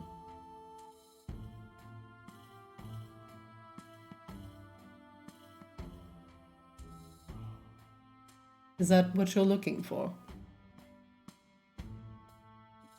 Quite possibly, he says, immediately stuffing his face. You are all proffered your delicious breakfasts, your steak and eggs, your bacon sandwich, and Rain's pancakes, all heaped up and hot with butter and delicious syrup. Flix rolls it up and, fits it into his mouth against all physics. Well, it's a Akashva burrito. also slides all the food into his mouth from his plate. Eris gets a small burrito with scrambled eggs in it. He nods. All right, now all you, shush. You gotta go to the ceremony. You don't want to miss it. Okay. Oh, my stomach is full. I am ready to watch ceremony. Go on, eat it. Eris yes. I may Eris, not be you might hungry, wanna- but I'm still a bit tired. You might want to fix your pants real quick. My God, my pants. Who put my pants on like this? If it wasn't you, then it was probably Ham. It was kobolds. It was kobolds. Honestly, in my experience, if something has happened here and you're not sure how it happened, it was likely kobold. Eris looks around. He's like, Oh, this is very awkward to walk in. Now, all the folds are in the wrong place. I despise this. There's not much that prestidigitation can do about backwards pants, I'm afraid. He walks by this Ashma, pants. And then sees he's like, oh, sorry. Did you? Pants off. Bugbear Eris- comes up. Whoa. Pants on. Eris, also, you might want to, don't forget your boots. Oh, bloody. He grabs a pair of shoes just from, sitting out here. Just someone's random shoes. I'll give them back later. Thieves Guild, go on. Oh, to the Thieves Guild? I thought we were going to a grove. No, I meant never. It was a joke. I stole these Oh. shoes. I stole someone's shoes. Oh, okay. Nobody cares about shoes. I left them a gold. Oh, just one. They're ratty shoes, okay? Flicks! Yes? Come on. Oh, sorry. Come along. Alright, one moment, everybody. I do need to make sure a couple things are set up, so please hang tight.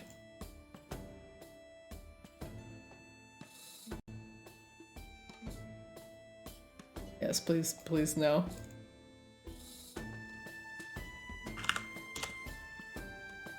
Yeah.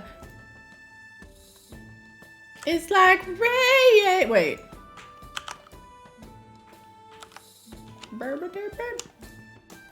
Second.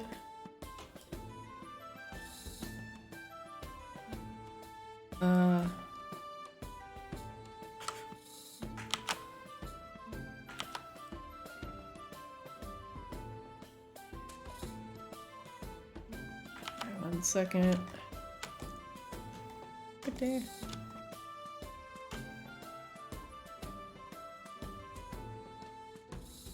Couple things I need to put in here, so just hang tight.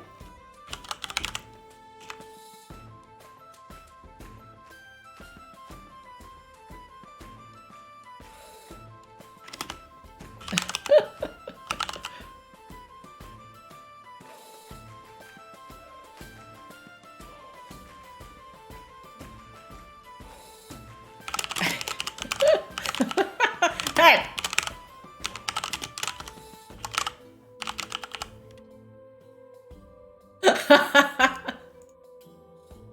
Oh god.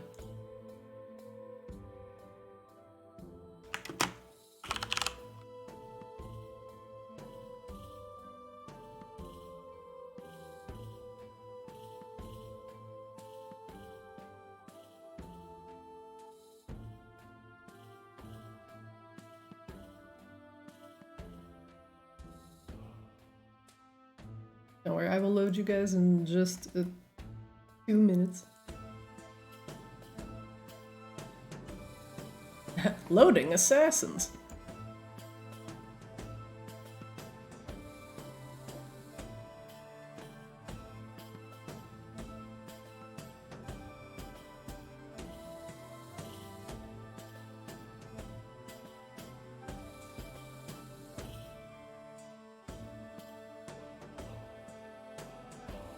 Don't break on me, scene. Don't break on me. There's a lot going on in this. Move a couple things around.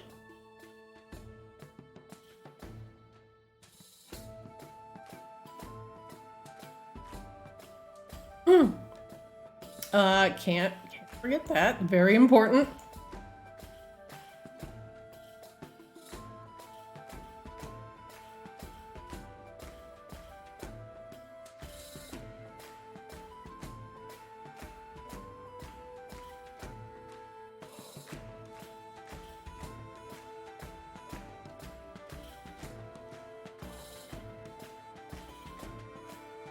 Yeah.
Nope. Hold on.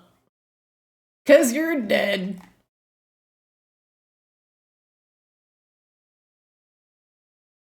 Yes, but where did my music go? Question mark?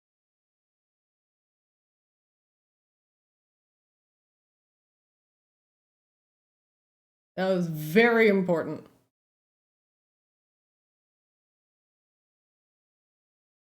I know, that's the problem.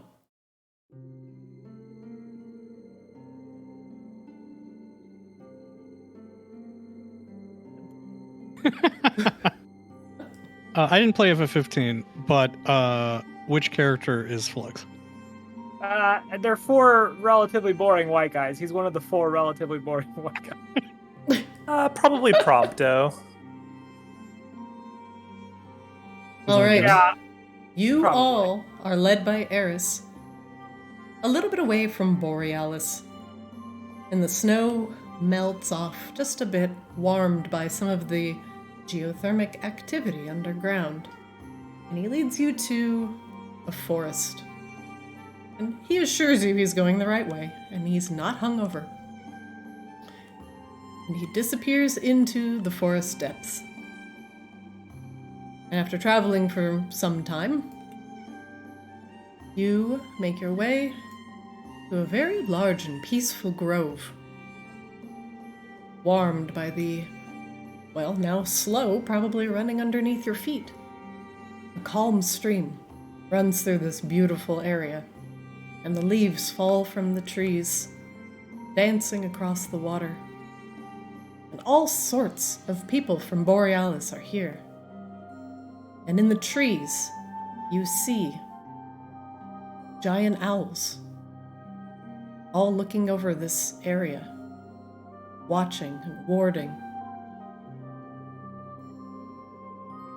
And you see, as you enter,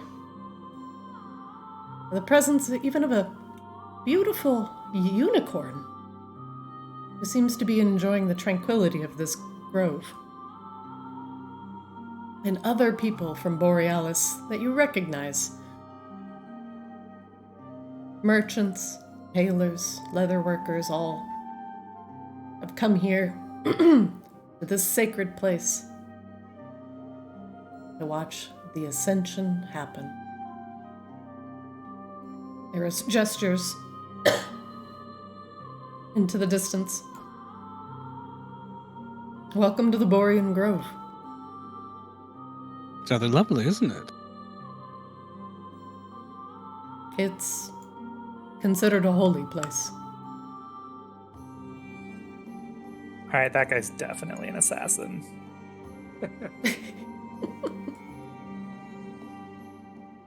Yeah, why are you coming dressed like that to the Ascension ceremony, huh? Right?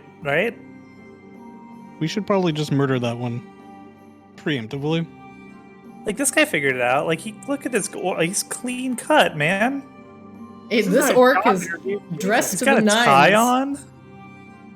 He Oh my has god, come are we ready. profiling? We're profiling. Oh my god, that's so racist. No, like, he's well dressed. I didn't say anything about him. No, he- I wasn't He's about the the orc. assassin. I'm talking about the assassin in the ninja with the in the ninja outfit with the dagger. Oh no, yeah, we're definitely profiling because he's got a dagger out. And more daggers in a sheath. Yeah, that's Maybe sketch he's as like a hell. leather worker. Maybe that's like integral to his trade. You leave that stuff at home. That's all I'm saying.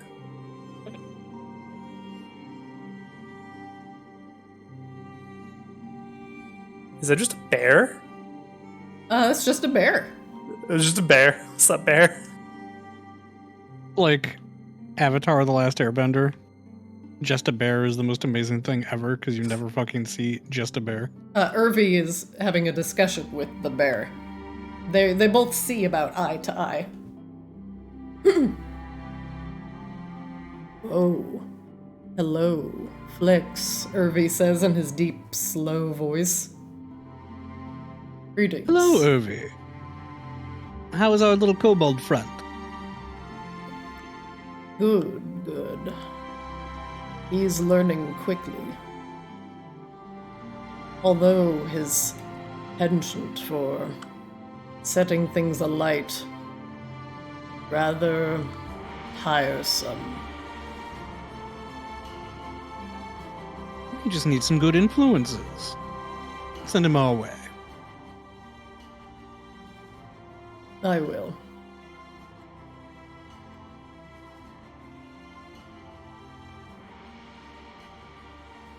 Anyway, it was lovely to see you. Yes. He begins talking to the bear again. And Rain, as you begin to walk ever closer, you see a small waterfall emptying into a beautiful pond. And a magical, large, just absolutely massive portal is lit up in the middle of a larger pond where the waterfall is emanating from. And it's turning all the colors of the rainbow. Yellows, blues, greens. And the whole grove is very serene, very quiet. Lucaris stands on a cliff near the water. He's standing there with his hands on the pommel of his sword, sword out, looking ever so the proud paladin. Sorry, my voice is not used to talking so much after 2 weeks of not playing D&D. To the west of the Ascendant, on another set of rocks, a white-haired knight, sword at the ready, clad in half plate.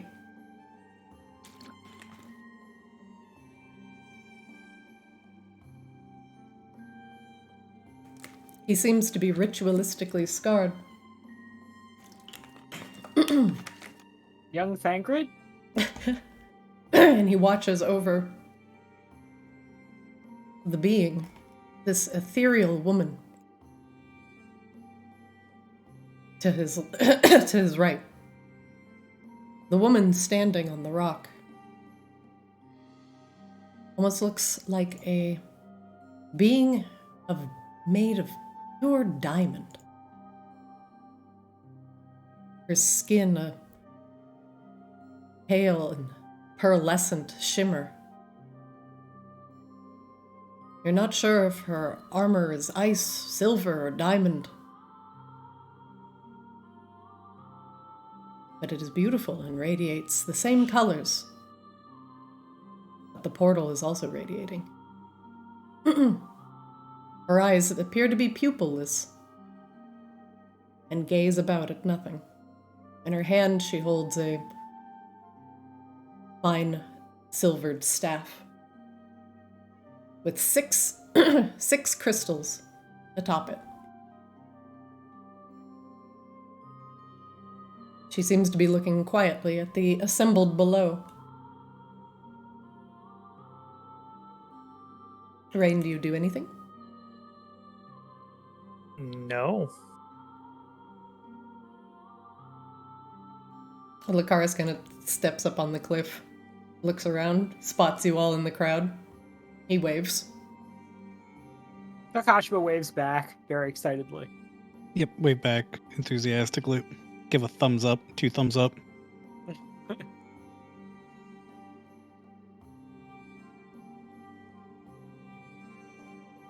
The knight next to the pearlescent woman takes a step forward, and he raises his hands, and the crowd grows quiet. Hear me, people of Arctis. I am Knight Tico Glacierside, protector of the realm. And I present to you Arctis royalty herself, speaker of Arctis,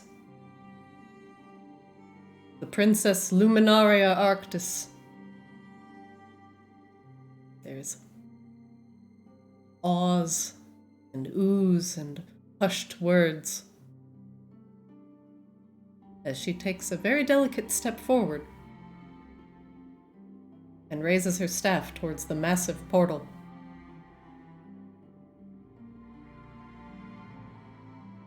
People of Arctis,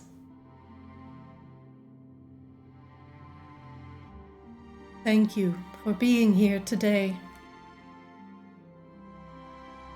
Today, we usher in a new ascendant. One whose duties to Arctis have been heard and recognized. And through his deeds, he will now be a protector of this realm.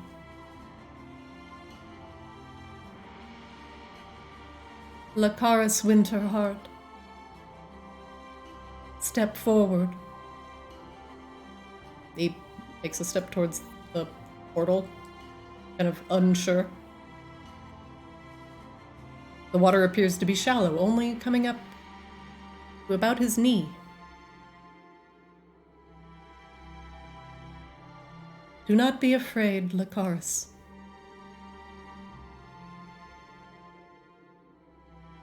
You have served the realm well.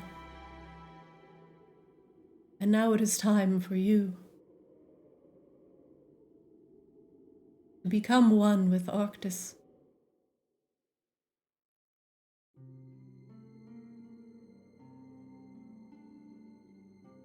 For the realm.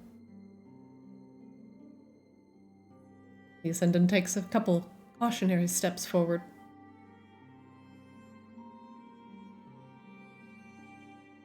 And the portal begins to pulse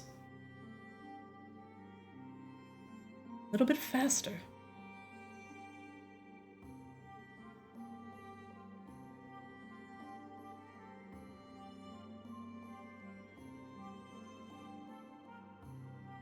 Damn. It seems to be reacting to Karis' presence. Did they get this portal from Spencer's Gifts? It's so bright!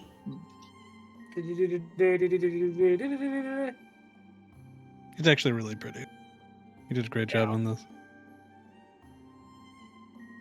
That production value, though.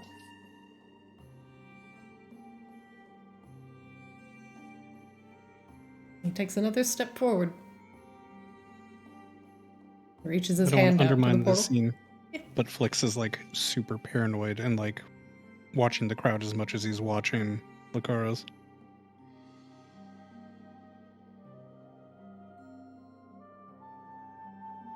Flix. You notice at the same time as your hand crossbow of warning goes off, Lacaris looks over his shoulder, almost sensing the same thing.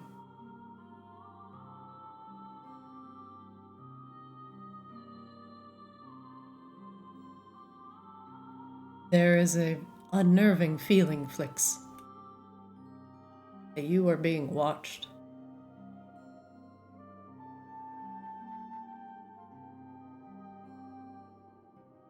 He'll shout, Lacaris, watch out!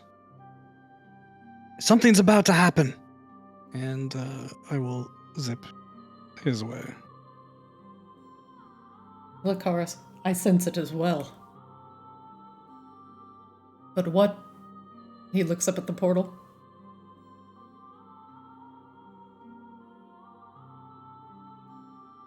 One moment. Space squid! Space squid. Rain was right all along! If a bunch of tentacles erupt from the portal, A, Flix is in the wrong place. And B, I'm really upset that Rain's correct about something. I think I broke my light. 1 second. Did I break it? I broke it. I'm just waiting for the OG Watchmen ending where the fucking giant squid appears.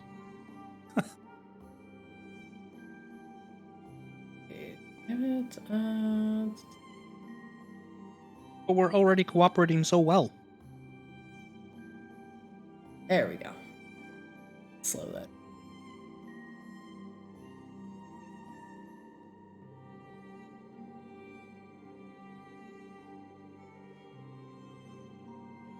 Ooh. Space squid! Oh my god, please be a space squid. And a rolling red light now begins to pulse from the center of the portal. Flix, your danger sense is still ticking away, and Lucaris also takes a step back.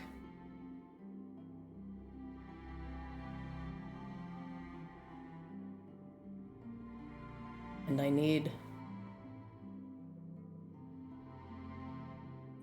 Banger. my bangers.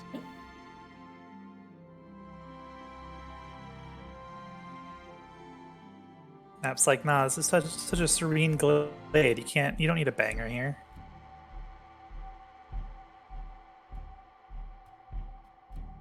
The owls in the trees begin to screech, fluttering their wings. I'm gonna go over here. Forgive me. I'm gonna cast invisibility on Lucaris. Okay. Lucaris is now invisible. Would you allow Christina for Akashba to preemptively cast Bless? You can cast Bless, sure.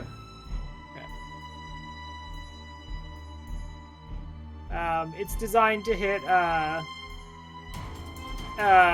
Lucaris, Flix, and Rain.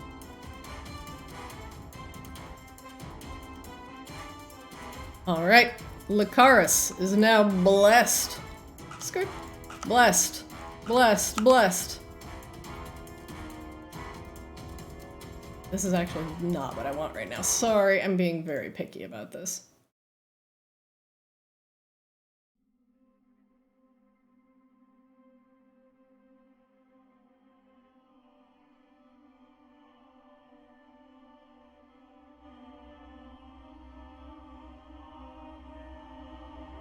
As I pick up my feline and place him upon the floor. Oh shit, is this gonna be Sephiroth? Coming through the portal?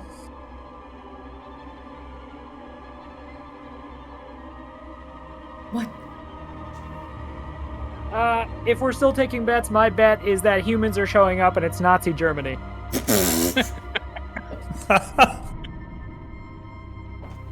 But they're zombies. Somebody's seen Wizards one too many times. I'm thinking Full Metal Alchemist, man. Oh, I wonder if Full Metal Alchemist was inspired by Wizards. It was like one of the big plot lines of this really weird Ralph Bakshi cartoon that I'm not sure I actually recommend. Wizards is great to consume one time and exactly one time. Yeah. Preferably while heavily inebriated with something. The portal itself begins to warp with the red light. The Ascendant, now invisible. You can hear the sound of steel being drawn and a shield being at the ready. I don't like the look of this, Flix, and I don't like the sense of it. Stay close. I'll stay close. You're the Ascendant. Go somewhere else. I made you invisible for a reason. Absolutely not. We stand. We fight. Can Rain and Akashaba like start moving up these stairs? Whatever this is only wins if you fall. And from the portal steps a massive figure. And to you, Flix, a familiar one.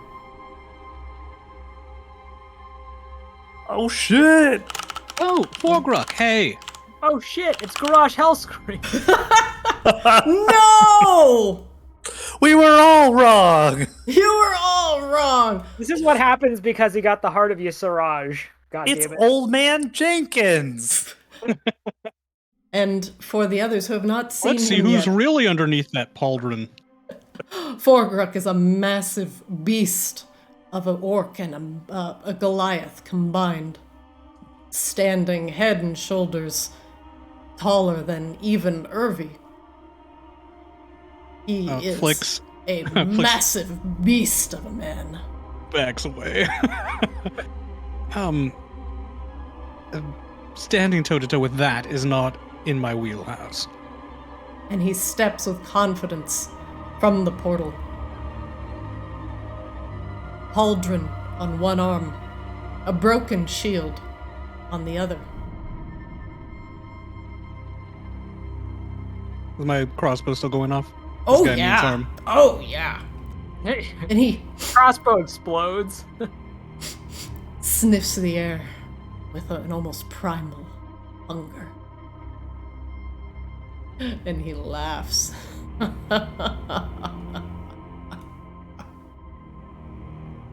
Is this actually Forgruk or something looking like Forgruk?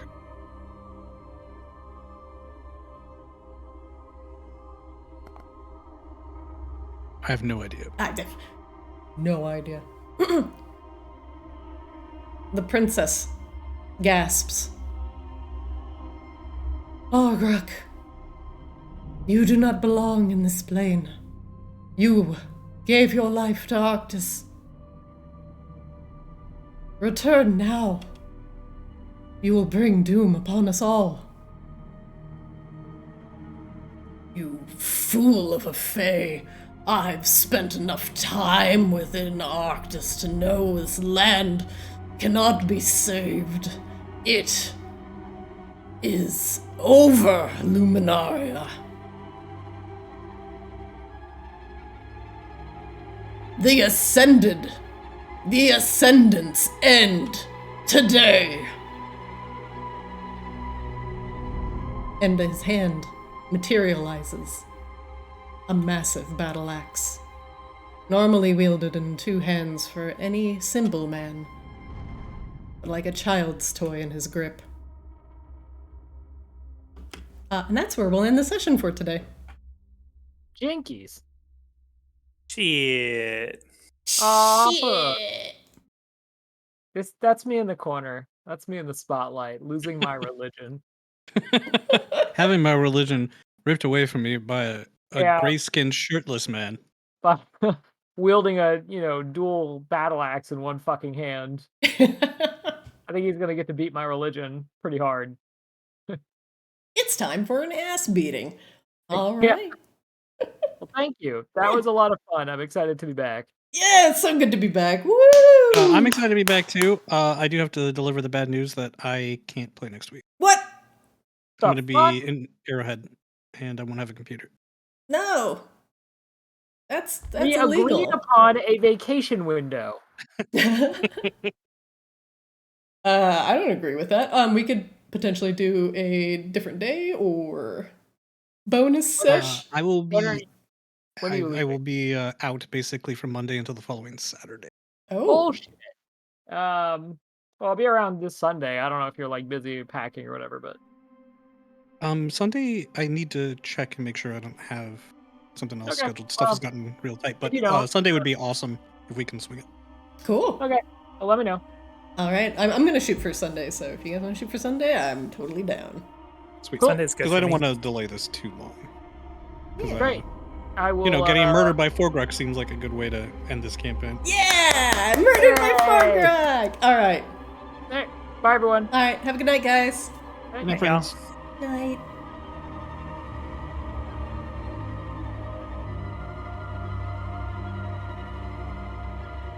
All right. Well. What do we have here? Who let Forgruk out? We may never know. But what are they going to do with an ascendant that doesn't want to be ascended anymore? We'll find out. Next Wednesday or Sunday, depending on if we do a bonus session. But otherwise, thank you for watching. I hope you all enjoyed. And I will see you next game. Have a good night.